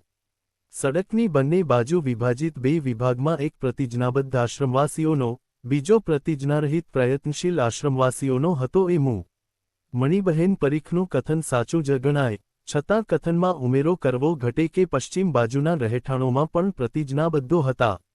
પૂર્વ બાજુમાં પ્રતિજ્ઞાબદ્ધ સિવાય કોઈ રહે જ નહીં એવી અતિ કડકાઈ નહોતી. પ્રયત્નશીલને રહેઠાણ મળેલું. 32. અસ્વાદવ્રત તથા અપરિગ્રહવ્રત વિશે આવા જ પ્રકારના અપવાદો હતા. શ્રી મગનલાલભાઈ અસ્વાદ વિશે કડક આગ્રહી હતા. એમના મોટા ભાઈ એટલે કે પ્રભુદાસભાઈના પિતાશ્રી છગનલાલભાઈ અસ્વાદ વિશે તેવા આગ્રહી નહોતા. બંને મસાલા નહીં લેતા, પણ છગનલાલભાઈ મુરબ્બો વગેરે લેતા, મગનલાલભાઈ નહીં લેતા. જ્યારે આશ્રમમાં રહેનારા પરિવારો પોતપોતાને ત્યાં રસોઈ અલગ બનાવતા ત્યારે પણ મગનલાલભાઈ તો સામૂહિક રસોડે જ જમતા. એમના નાના ભાઈ નારણદાસ ગાંધીએ અપરિગ્રહવ્રત નહોતું લીધું, પણ તેઓ આજીવિકા સારું આશ્રમ પાસેથી મગનલાલભાઈની જેમ માસિક 75 રૂપિયા નહોતા લેતા. આશ્રમમાં આવતા પહેલા મુંબઈમાં વેપારધંધામાં કરેલી કમાણીને આધારે જ પોતાનું ગુજરાન ચલાવતા. આમ વ્રતો બાબત એક તરફથી આગ્રહ હતો, અને બીજી તરફથી ઉદારતા હતી. મહાદેવભાઈ આ બાબત પ્રયત્નશીલો પૈકીના એક હતા, અને તેથી જ તેઓ જ્યારે ક્યારે પણ આશ્રમમાં હોય ત્યારે તો એમનું ચિક્કારા વિશે વધારે ચાલતું. ગાંધીજીના એ ભક્ત હતા. એમના દરેક પ્રયોગ વિશે એમને જિજ્ઞાસા, ઉત્સુકતા અને ઉત્સાહ પણ હતા. પણ એમની ભક્તિ આંધળી કે કેવળ આજ્ઞાનુવર્તી નહોતી. તેથી જે વિચાર તેમને ગળે ન ઉતરે તેની ગાંધીજી સાથે નમ્રતાથી છતાં છૂટથી ચર્ચા પણ કરતા. એવી એક લાંબી ચર્ચા ગાંધીજીએ આશ્રમમાં સ્ત્રીપુરુષોના અલગ રસોડા કરવાનો વિચાર મૂક્યો ત્યારે થઈ. મહાદેવભાઈએ પરમ મિત્ર નરહરિભાઈની સાથે મળીને ગાંધીજીને એક પત્ર લખ્યો. એ પત્રમાં આ બંને જણના સ્વતંત્ર વિચારો જેવા મળે એમ છે. પત્ર આખો જ નીચે ઉતાર્યો છે. પરમ પૂજ્ય બાપુજી, 33. અનેક પ્રકારની લાગણીઓ આ પત્ર લખતા અમને ઘેરી રહી છે. મગનલાલભાઈના વિયોગનું દુઃખ હજી જરાય હળવું થયું નથી. અને એમનો વારસો કેવી રીતે ઉપાડી શકાય એના સ્વપ્નના દિનરાત ચાલી રહ્યા છે. ત્યાં આપનું દિશાસૂચન અને અમારી આપની સૂચના ઉપાડી લેવાની અશક્તિ એ મૂંઝવણમાં વધારો કરે છે. અમારામાં દૈવત હોય તો ખાલી થયેલી જગ્યામાં ઊભી જઈ એમની તપશ્ચર્યા જેવી જ તપશ્ચર્યા કરવાનું વચન આપીને આપના દુઃખનો ભાર હળવો કરતો. પણ તે નથી. તેમ જ આ દુઃખ હળવું કરવાની લાગણીથી અને આવે અઘરે સમયે કાંઈ અસાધારણ કરવું જોઈએ એના ભાવથી જ આપની આ સૂચના લેવી એ બરોબર નથી એમ સમજીને આ કાગળ લખ્યો છે. બુદ્ધિને એક વાત સમજાય અને હૃદયને ન સમજાય ત્યાં હૃદય ઉપરના જેવી લાગણીથી બળ મેળવી શકે છે. પણ આ પ્રસંગે અમારી બુદ્ધિ પણ જે વસ્તુ સ્વીકારવાની ના પાડે છે તેમાં તો અમારા વિચાર દર્શાવીને જ અમારા મનનો ભાર હલકો કરવાની ફરજ પડે છે. એક કુટુંબની ભાવના ઉપર આશ્રમનું તંત્ર રચાવવું જોઈએ. આશ્રમમાં એક પણ વ્યક્તિ પોતાનો સ્વાર્થ ન તાણતી હોય. કુટુંબનો સમગ્ર સ્વાર્થ અને કુટુંબ દ્વારા દેશનો સ્વાર્થ વિચારનારી હોય એ વિશે બેમત આપણે ત્યાં તો ન જ હોઈ શકે. પણ ક્યાં કુટુંબનો સ્વાર્થ પૂરો થાય છે અને વ્યક્તિગત સ્વાર્થ શરૂ થાય છે એ લીટી દોરવામાં મતભેદ હોવાનો સંભવ છે. સંયુક્ત કુટુંબ આ વ્યક્તિગત સ્વાર્થનો અંત આણશે એવો આપનો આશય હોય તો અમને એ વિશે શંકા રહે છે એટલું જણાવવાની રજા લઈએ. ભિન્ન ભિન્ન પ્રકૃતિવાળા અને ભિન્ન ભિન્ન અભિરુચિવાળા અનેક સ્ત્રીપુરુષોને બાહ્ય નિયમના દબાણથી એકઠા કરવાથી જે ચિત્રવિચિત્ર શંભુમેળો થશે તેમાંથી ક્લેશ, કટુતા અને તીવ્ર અસંતોષ ઉદ્ભવવાનો સંભવ છે. એનો ઇલાજ કરવામાં આપ જેવાનો બધો સમય ખર્ચાઈ જતાં પણ એકતા અને શાંતિ જળવાઈ શકશે કે કેમ એ સવાલ છે. તો પછી બીજાનું એને પહોંચી વળવાનું ગજું જશું? આખા આશ્રમના એક સંયુક્ત રસોડાને ચલાવવા શક્તિમાન આશ્રમમાં આપ સિવાય બીજા કોઈ અમને જણાતા નથી. આમ જે વસ્તુ બુદ્ધિને અશક્ય લાગતી હોય તેનો આરંભ કરવાથી શો લાભ? 2. સંયુક્ત રસોડાને આપ બ્રહ્મચર્યની વાડ ગણાવો છો. વળી બ્રહ્મચર્યને અર્થે સ્ત્રીપુરુષોએ અલગ અલગ રહેવાની આવશ્યકતા પણ સૂચવો છો. એ વસ્તુ અમારે ગળે ઉતરતી નથી. જે સ્ત્રીઓ અને પુરુષોએ અનેક વર્ષો થયા સાથે જીવન ગાળ્યા છે, સાથે વિચારો કર્યા છે, સાથે આકાંક્ષાઓ બાંધી છે અને એકબીજાને હૂંફ આપી છે તેમનો એકાએક વિશ્લેષ કરવાથી તેઓ એકબીજાને માટે જુરશે, સહવાસનું વિશેષ ચિક્કાર કરી પોતાના બ્રહ્મચર્યનો મનસા વિશેષ ભંગ કરશે. વૈરાગ્ય વિના કરાવેલા ત્યાગમાંથી એવી માનસિક વિકૃતિ પેદા થશે કે જેથી પોતાની આસપાસના માણસ તેમને અકારા લાગશે. અને પોતે આસપાસના માણસોને અકારા થઈ પડશે. આવી રીતે હૃદયભગ્ન થયેલા પાસેથી વિશેષ કામ પણ શું લઈ શકાશે? આ વસ્તુ પુરુષો કરતાં પણ જે સ્ત્રીઓ પોતાના પતિને અનુસરીને અહીં આવી છે અને જેમણે હજી પતિની હૂંફની જરૂર માની છે તેમને વિશેષ લાગુ પડે છે. ગૃહના કરતાં કાનિક વિશાળ ક્ષેત્રમાં પડવાનો જે થોડો ઘણો પણ ઉત્સાહ કે ઉલ્લાસ તેમનામાં હશે તે આ યોજનાથી હરાઈ જશે. અને તેમના નિસાસા આપે પોષવા ધારેલા આશ્રમ કુટુંબરૂપી છોડને ઉગતો ડામી દે તો એમાં નવાઈ જેવું નથી. 3. બ્રહ્મચર્યના નિયમો વિશેની કાર્યવાહક મંડળની ધારણામાં અને આપની ધારણામાં અમને ફેર લાગે છે. કાર્યવાહક મંડળે બ્રહ્મચર્યના નિયમમાં સ્ત્રીપુરુષના વિષયી સ્પર્શનો ત્યાગ એટલો જ અર્થ ધાર્યો હતો. આપ એમાં સ્ત્રીના ત્યાગનો વધારો સૂચવો છો એટલે આપ સંન્યસ્ત માગો છો, જ્યારે અમારા મનમાં ગૃહસ્થાશ્રમ બ્રહ્મચારી કલ્પના છે. સંન્યાસનો આદર્શ એ આદર્શ કરતાં ઊંચો હોય, પણ અમારે માટે તો શુદ્ધ ગૃહસ્થાશ્રમનું એક પગલું બસ થાય એમ લાગે છે. 4. આપ કહો છો કે આપણે કોઈ સંઘ ઓર્ડર સ્થાપવા માગતા નથી, પરંતુ આપ જે ફેરફાર કરવાનો સૂચવો છો તેથી તો રોમન કેથલિક સંપ્રદાયના સાધુ અને સાધ્વીઓના મઠ જેવું અથવા બૌદ્ધ સંઘના ભિક્ષુ અને ભિક્ષુણીઓના વિહાર જેવો આશ્રમનો આકાર થઈ જશે. સાધુઓ અથવા ભિક્ષુઓ સમાજને દોરી શક્યા છે, સમાજને એમણે ઉપદેશ આપીને માર્ગ બતાવ્યો છે, પરંતુ એઓ સમાજથી બહાર જ રહેલા છે, કોઈ દિવસ સમાજને માટે એઓ આદર્શરૂપે મનાયા નથી. 3.4 જ્યારે આપ તો આશ્રમજીવન સમાજમાં વ્યાપક થાય એમ ઈચ્છો છો. ગૃહસ્થાશ્રમી બ્રહ્મચારીનો આદર્શ સમાજમાં વ્યાપક થઈ શકે ખરો, પણ સંન્યાસીનો આદર્શ વ્યાપક ન જ થઈ શકે. આપ કહો છો તેમ અમે અલગ અલગ રહીએ, તો સમાજથી પણ અલગ જ પડી જઈએ. આજે અમે સમાજના જ ગણાઈને સમાજમાં હરીએ ફરીએ છીએ. અમારામાં સત્ય હશે અને દૈવત હશે તો આજે અમારું જે પ્રકારનું જીવન છે તેની સમાજ ઉપર અસર પડશે. પરંતુ મઠના જેવી કે વિહારના જેવી આપણી વ્યવસ્થા થઈ જશે તો આપણે અમુક સંપ્રદાયના સાધુ કે અર્ધસાધુ ગણાશું. આવા થવું કે ગણાવું એ જરાયે ઇષ્ટ નથી લાગતું.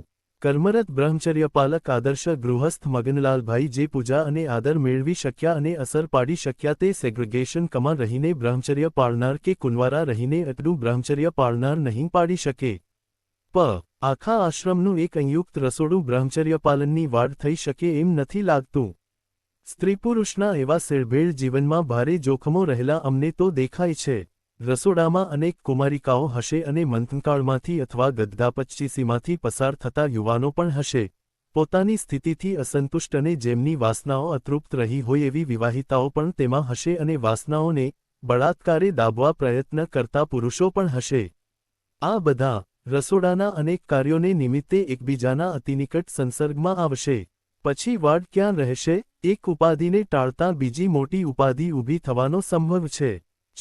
આખા આશ્રમના એક સંયુક્ત રસોડા વિના આશ્રમના ભૂકે ભૂકા થઈ જવાનો ભય આપને રહે છે, પરંતુ બ્રહ્મચર્યના નિયમનું પાલન કરતા દંપતીઓમાંથી દુર્ભાગ્યે કોઈ પડે તેથી આશ્રમને જેટલું જોખમ અને ભય છે તે કરતાં ઘણું વધારે જોખમને ભય સંયુક્ત રસોડામાં અનેક સ્ત્રીપુરુષો સેળભેળ 35 કાર્ય કરે એમાં રહેલું છે. એટલે જે કોટીના માણસો આશ્રમમાં છે તેમને બાહ્ય નિયમના દબાણથી સંયુક્ત રસોડામાં એકત્રિત કર્યા હશે તો તેમના અસંતોષ અને ક્લેશથી આશ્રમના ભૂકા થવાનો વધારે ભય છે. 7. જેઓ અમુક કોટી વટાવી નથી ગયા તેવાને માટે સંયુક્ત રસોડું પાડનારું નીવડવાના પ્રસંગો ઘણા નીકળે છે. આજે પણ રસોડામાં કેટલાક માણસો બીજાએ દૂધ અને ઘી કેટલું લીધું તે જ જોયા કરે છે. પોતે જેટલો અવેજ આપે છે તેટલાનું પોતે ખાતા નથી માટે તેમની પાસે ઓછા રૂપિયા લેવા જોઈએ એવી ફરિયાદો કરે છે. કેટલાક ખોરાકની બાબત એકાદને અપવાદ મળતો જોઈ પોતે તે અપવાદ ઈચ્છે છે. ભિન્ન ભિન્ન રૂચિવાળા માટે ભિન્ન ભિન્ન વસ્તુઓ બનતી હોય અને નજર સામે અનેક વાનીઓ પડી હોય તે નબળાની સ્વાદેન્દ્રિયને જરૂર સતાવશે. જે યોગીરાજને આપ રસોડાના નાયક તરીકે કલ્પો છો તે યોગીરાજ કદાચ ઉત્તરોત્તર પોતાની ઉન્નતિ કરતો જશે પણ બીજા અનેક માટે તો દિનપ્રતિદિન પડતા જવાનો ભય રહેવાનો.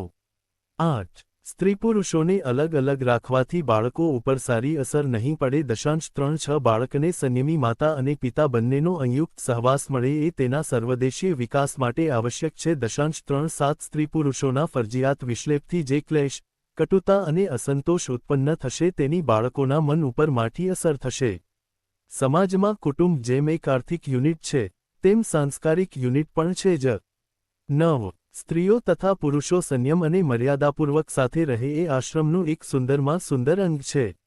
38 અમે તો કહીએ છીએ કે આશ્રમની આ એક મોટી શોભા છે. બ્રહ્મચર્યનો નિયમ દાખલ કરવાથી એ સુંદરતામાં વધારો થાય છે, પણ સ્ત્રીપુરુષોના વિશ્લેપથી એ સુંદરતા નષ્ટ થશે અને એના બદલામાં આપણને કોણ જાણે શૂન્ય મળશે? અમને તો અનિષ્ટની શંકાઓ થાય છે. 10. આખા આશ્રમના એક સંયુક્ત રસોડા વિના નવા આવનારાઓની વ્યવસ્થાને આપણે પહોંચી નહીં શકીએ. સ્ત્રી સેવાનું કામ આપણે કરી નહીં શકીએ. દંપતી મહેમાનોને રાખવાની ભારે અગવડ પડશે વગેરે મુશ્કેલીઓ આપ જણાવો છો. કદાચ અમે જે યોજના નીચે સૂચવવાની રજા લઈએ છીએ તેથી એ મુશ્કેલીઓનું નિરાકરણ થાય. 1. આશ્રમમાં 3 પ્રકારના રસોડા હોય. ક. દંપતીઓના. ખ. સંયુક્ત પુરુષોનું. ગ. સંયુક્ત સ્ત્રીઓનું. 3.9 અમે ગત સૂચવીએ છીએ પણ તે અતિશય મુશ્કેલ લાગે છે. એ મુશ્કેલી ન ટાળી શકાય તો પુરુષોના સંયુક્ત રસોડામાં સ્ત્રીઓ ભલે જમે પણ પુરુષોની સાથે રહીને કરવાનું હોય. 40. સંયુક્ત રસોડાનો મુખ્ય વ્યવસ્થાપક કોઈ જંજાળ વિનાનો એકાકી પુરુષ હોય એ વિશેષિષ્ટ છે. 3. કોઈ એકાકી સ્ત્રી અથવા પુરુષ કાર્યવાહક મંડળની ખાસ પરવાનગી સિવાય પોતાનું અલગ રસોડું ન રાખી શકે. 4 દંપતીઓના અંગત સગાનવહાલા સિવાયના બધા મહેમાન સંયુક્ત રસોડામાં જ જમે. પણ આશ્રમના વ્યવસ્થાપકને દંપતીઓને ત્યાં કોઈ પણ મહેમાનો મોકલવાની સત્તા રહે. આશ્રમના ધ્યેયો વિગતવાર સ્પષ્ટ કરવા અને એના ઉપર જે સહી કરે તે આશ્રમના તંત્રમાં મત કે અભિપ્રાય આપી શકે. 6 આશ્રમની કોઈ પણ પ્રવૃત્તિ સાથે વ્યવસ્થિત રીતે ન જોડાયેલા હોય એવા કોઈ સ્ત્રી પુરુષ આશ્રમમાં ન રહી શકે. 7 આશ્રમની પ્રવૃત્તિમાં ન જોડાય પણ કેવળ પોતાની ઉન્નતિ સાધવાના આશયથી લાંબા વખત સુધી મહેમાન તરીકે રહેવા ઈચ્છનારને અપવાદરૂપ સંજોગો સિવાય કાર્યવાહક મંડળ અહીં રહેવાની પરવાનગી ન આપે. અપવાદરૂપ સંજોગો કોને ગણવા એનો વિવેક કાર્યવાહક મંડળ કરે. આ ઉપરાંત નિયમાવલીમાં આશ્રમવાસીઓને માટે જે નિયમો છે તેનું પાલન તો આશ્રમમાં રહેવા આવનારે આશ્રમમાં રહે ત્યાં સુધી કરવું જ જોઈએ. આ પ્રમાણેની યોજનાથી આપે જણાવેલી મુશ્કેલીઓનું નિવારણ થઈ જાય છે. નવા આવનારને આપણી શરતે અને આપણી સગવડે જ આપણે લઈશું. આપણી પ્રવૃત્તિ અંગે કોઈ વે એ ગરજ અને તે પોતાના કુટુંબ સાથે જ આવે એવો હશે અને તેને જુદા રસોડાની જરૂર જ હશે તો શક્ય હશે ત્યાં સુધી તેની વ્યવસ્થા આપણે કરીશું. તેઓના બ્રહ્મચર્ય પાલનને વિશે આપણે તેમના વચન ઉપર વિશ્વાસ રાખીશું.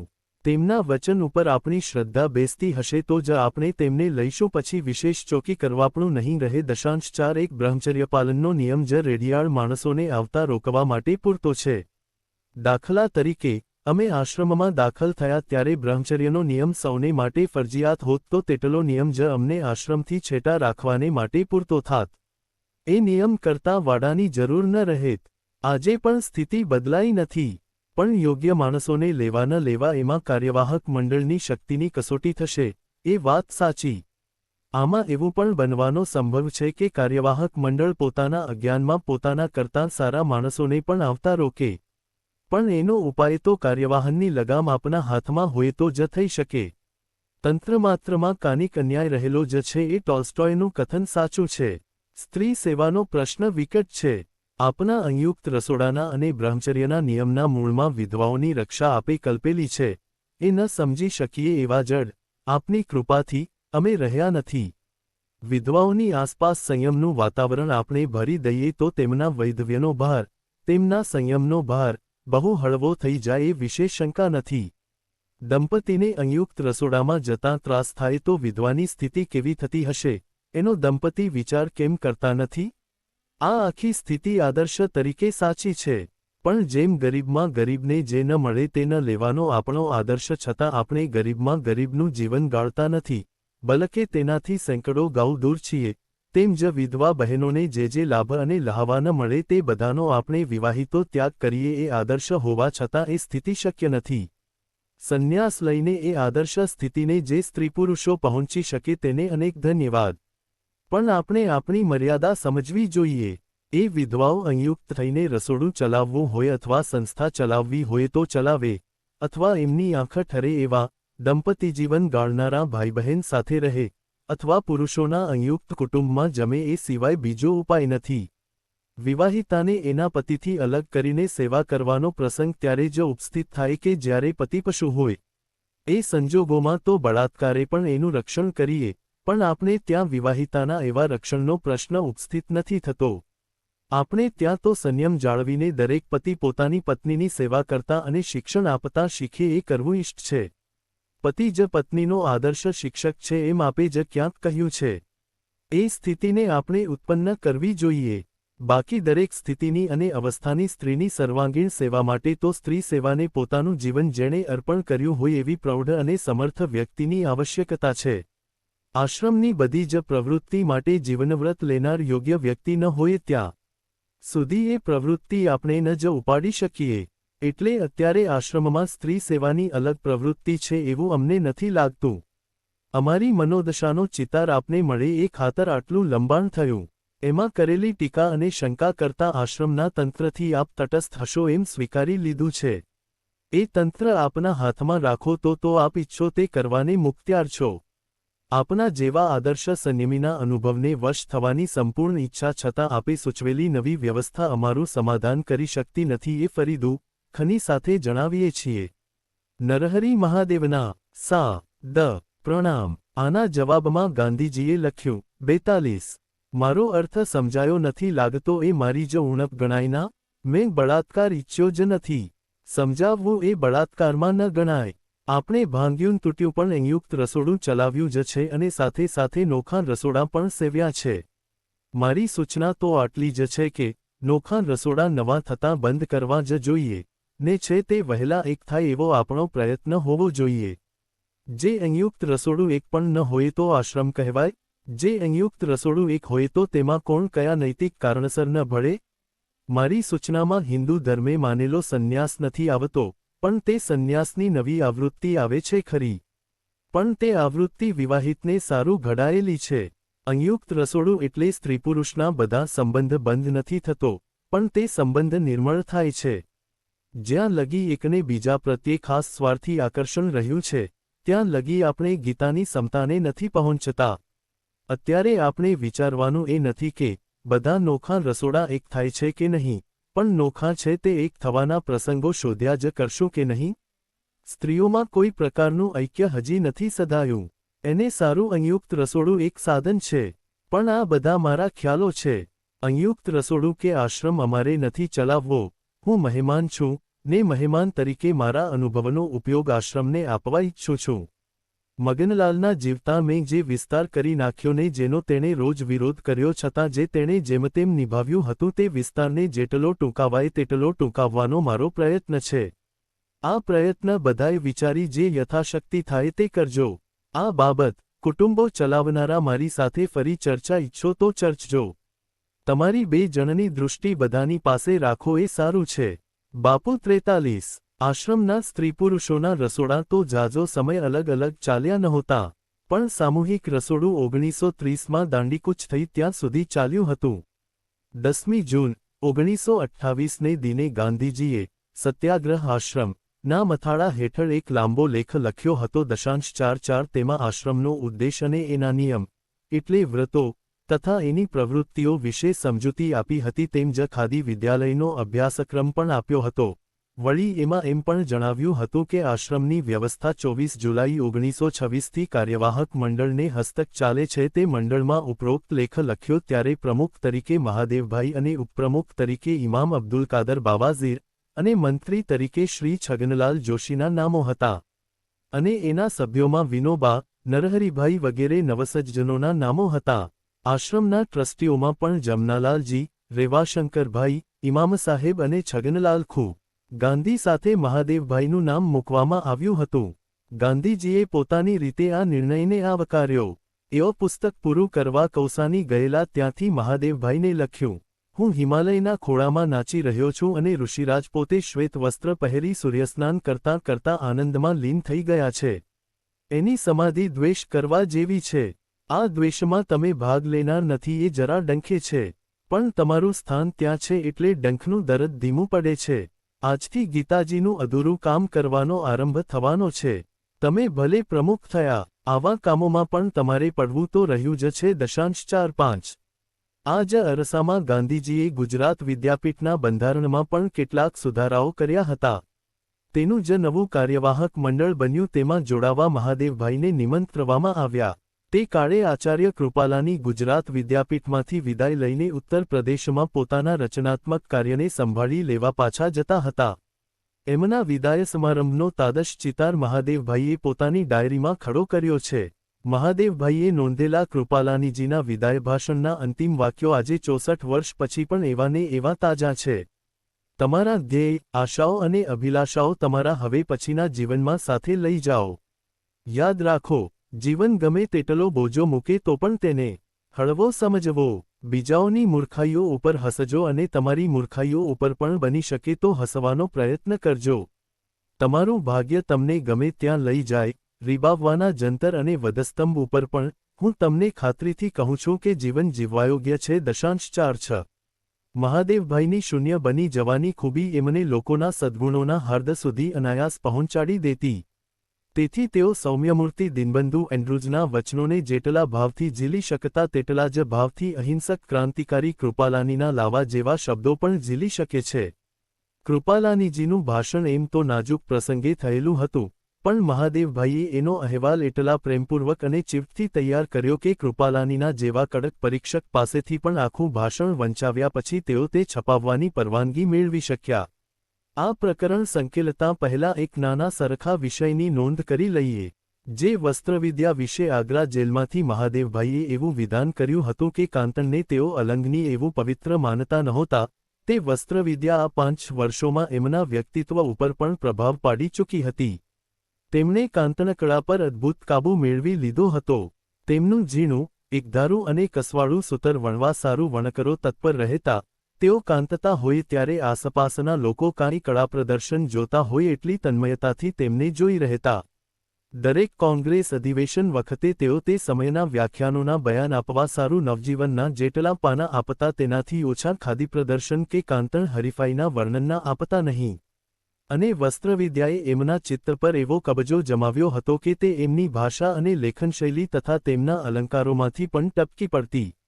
મહાદેવભાઈની ડાયરીના 12મા ખંડની સૂચિમાં કોંગ્રેસનો ઉલ્લેખ 17 વાર અને આશ્રમનો 23 વાર છે, પણ ખાદીનો ઉલ્લેખ 51 વાર છે. પણ આ તો સહજ વિનોદ થયો.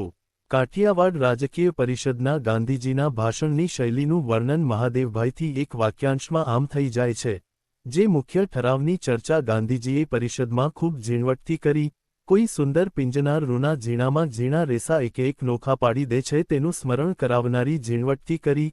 47 તો બીજી તરફ ગાયકવાડી મહુવા તાલુકાના નાનકડા પુના ગામમાં ભરાયેલ છઠ્ઠી રાનીપરજ પરિષદનું વર્ણન કરતાં તેમાં ગોઠવેલા નાનકડા ખાદી પ્રદર્શન વિશે લખતા મહાદેવભાઈનો કવિ સહેજ ડોકિયું કરી જાય છે.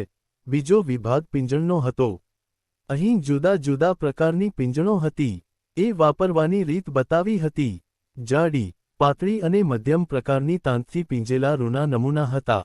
અને આ બધા નમૂનાની સાથે સાથે હાથ વડે સાફ કરેલા, ઓટેલા અને પીંજેલા રૂના જેના રેસેરેસા સંપૂર્ણપણે છૂટા પાડેલા હતા, જાણે શરદઋતુનું વાદળ તેનો નમૂનો હતો. 48 આખો વખત દોડાદોડીમાં ગાળતા અને બારડોલીના ખેડૂતો સાથે એકરાગીતા અનુભવતા મહાદેવભાઈએ આ દિવસોમાં ગાંધીજીને ઉદ્દેશીને બહુ વિયોગભર્યા પ્રેમપત્રો લખ્યા જણાતા નથી. પણ મહાદેવની ગેરહાજરી કોઈ વાર ગાંધીજીને સાલી હોય એમ લાગે છે ખરું. મહાદેવ બારડોલી ગયા છે એમ તો ગાંધીજી કાંઈ કેટલાને લખી વળ્યા છે. એ કૂવાના થાળેથી પડીને ખાટલાવશ થયા ત્યારે તો એ સમાચાર મહાદેવના મિત્રોને લખ્યા વિના કેમ ચાલે? વળી જાણીતા પત્રકાર શ્રી સદાનંદે ગાંધીજીના કહેવાતા એક લેખની નકલ જોવા સારું એમની પાસે મોકલી આપી ત્યારે તેમણે સદાનંદને લખ્યું, એંગ્લો અમેરિકન ન્યૂઝપેપર સર્વિસ માટે મેં લખ્યો હોવાનું કહેવાતા લેખની નકલ સાથેનો તમારો પત્ર મને મળ્યો છે. આ નકલમાં નિર્દેશ કરેલા વિષય પર મેં આ સમાચાર સંસ્થાને કે અન્ય કોઈ સંસ્થાને કોઈ લખાણ મોકલ્યું નથી.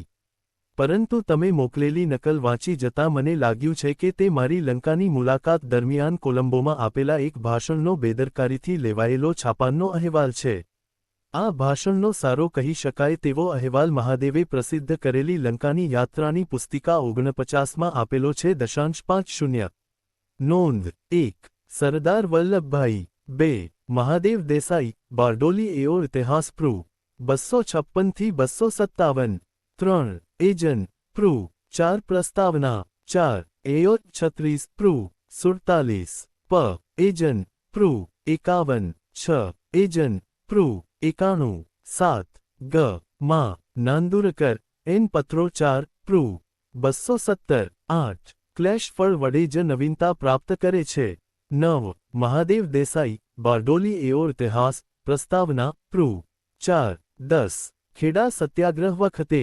11. મહાદેવ દેસાઈ, બારડોલી એઓ ઇતિહાસ, પ્રૂ 95 થી 96. 12. નરહરી પરીખ, સરદાર વલ્લભભાઈ 1 પ્રૂ 406. 13. મહાદેવ દેસાઈ, બારડોલી એઓ ઇતિહાસ, પ્રૂ 251. 14. ખરડો મોઘમ શબ્દોમાં લખાયો હતો તેથી તે સ્વીકારવામાં સરકાર તરફે જૂઠાણું થતું હતું એમ વલ્લભભાઈને લાગતું હશે. 15. મહાદેવ દેસાઈ, બારડોલી એઓ ઇતિહાસ, પ્રૂ 252 થી 253. 16. એજન પ્રૂ 264. 17. તા 2 થી 8 28મી તા 12 થી 8 28 સુધી. 18. તા 5 થી 8 28. 19. તા 18 થી 8 28. 20. વે ડાયરી 12 પ્રૂ 148મી 151 નવજીવન 26-8-28 21 મહાદેવ દેસાઈ બારડોલી એઓ ઇતિહાસ પ્રૂ 299 22 વે ડાયરી બાર પ્રૂ 146 23 વે ડાયરી બાર પ્રૂ 138-141 24 નરહરી પરીખ સરદાર વલ્લભભાઈ 1 પ્રૂ 417 25 એઓ 42 પ્રૂ 239 26 the collected works of Mahatma Gandhi 42 પી 454 અનુ ના દે 27 વે ડાયરી બાર પ્રૂ 14મી 22 28 એજન પ્રૂ 17 29 એજન પ્રૂ 18 30 એજન પ્રૂ 45-46 31 એજન પ્રૂ 109-110 32 અગ્નિકુંડમાં ઉગેલું ગુલાબ સારું પાઠવેલ કેટલાક પ્રશ્નોના જવાબમાં રાજકોટથી શ્રી પ્રભુદાસ ગાંધીએ લખેલ પત્રમાંથી આંશિક ઉતારો 33 પત્ર ઉપર તારીખ લખી નથી 34 અહીં હાંસિયામાં ગાંધીજીએ નોંધ કરી છે બધું અપ્રસ્તુત 35 અહીં હાંસિયામાં ગાંધીજીએ નોંધ કરી છે કલ્પના માત્ર 36 ગાંધીજીની નોંધ એવા અલગ કલ્પ્યા નથી 37 ગાંધીજીની હાંસિયામાં નોંધ એ સહવાસ તો મુદ્દલ બંધ થતો જ નથી 38 ગાંધીજીની નોંધ એ અંગને ટાળવું નથી 39 ગાંધીજીની નોંધ ક અને ખ છે ગ નથી 40 અહીં કંઈ લવાનું રહી ગયું લાગે છે 41 ગાંધીજીની હાંસિયામાં નોંધ આ અધૂરો વિચાર છે 42 આ લખાણની પણ તારીખ નથી પણ એમ લાગે છે કે ઉપરનો કાગળ મળતાં જ આ લખાયું હશે 43 વે ડાયરી બાર પ્રૂ 114મી 123 44 એઓ 36 પ્રૂ 393મી 404 45 ગાંધી સંગ્રહાલયના હસ્તલિખિત પત્ર ક્રમાંક એન 11453 46 વે ડાયરી બાર પ્રૂ 55મી 57 પરથી સારવીને 47 એજન પ્રૂ 28 48 એજન પ્રૂ 112 49 with ગાંધીજી in ઓય 50 એઓ 36 પ્રૂ 388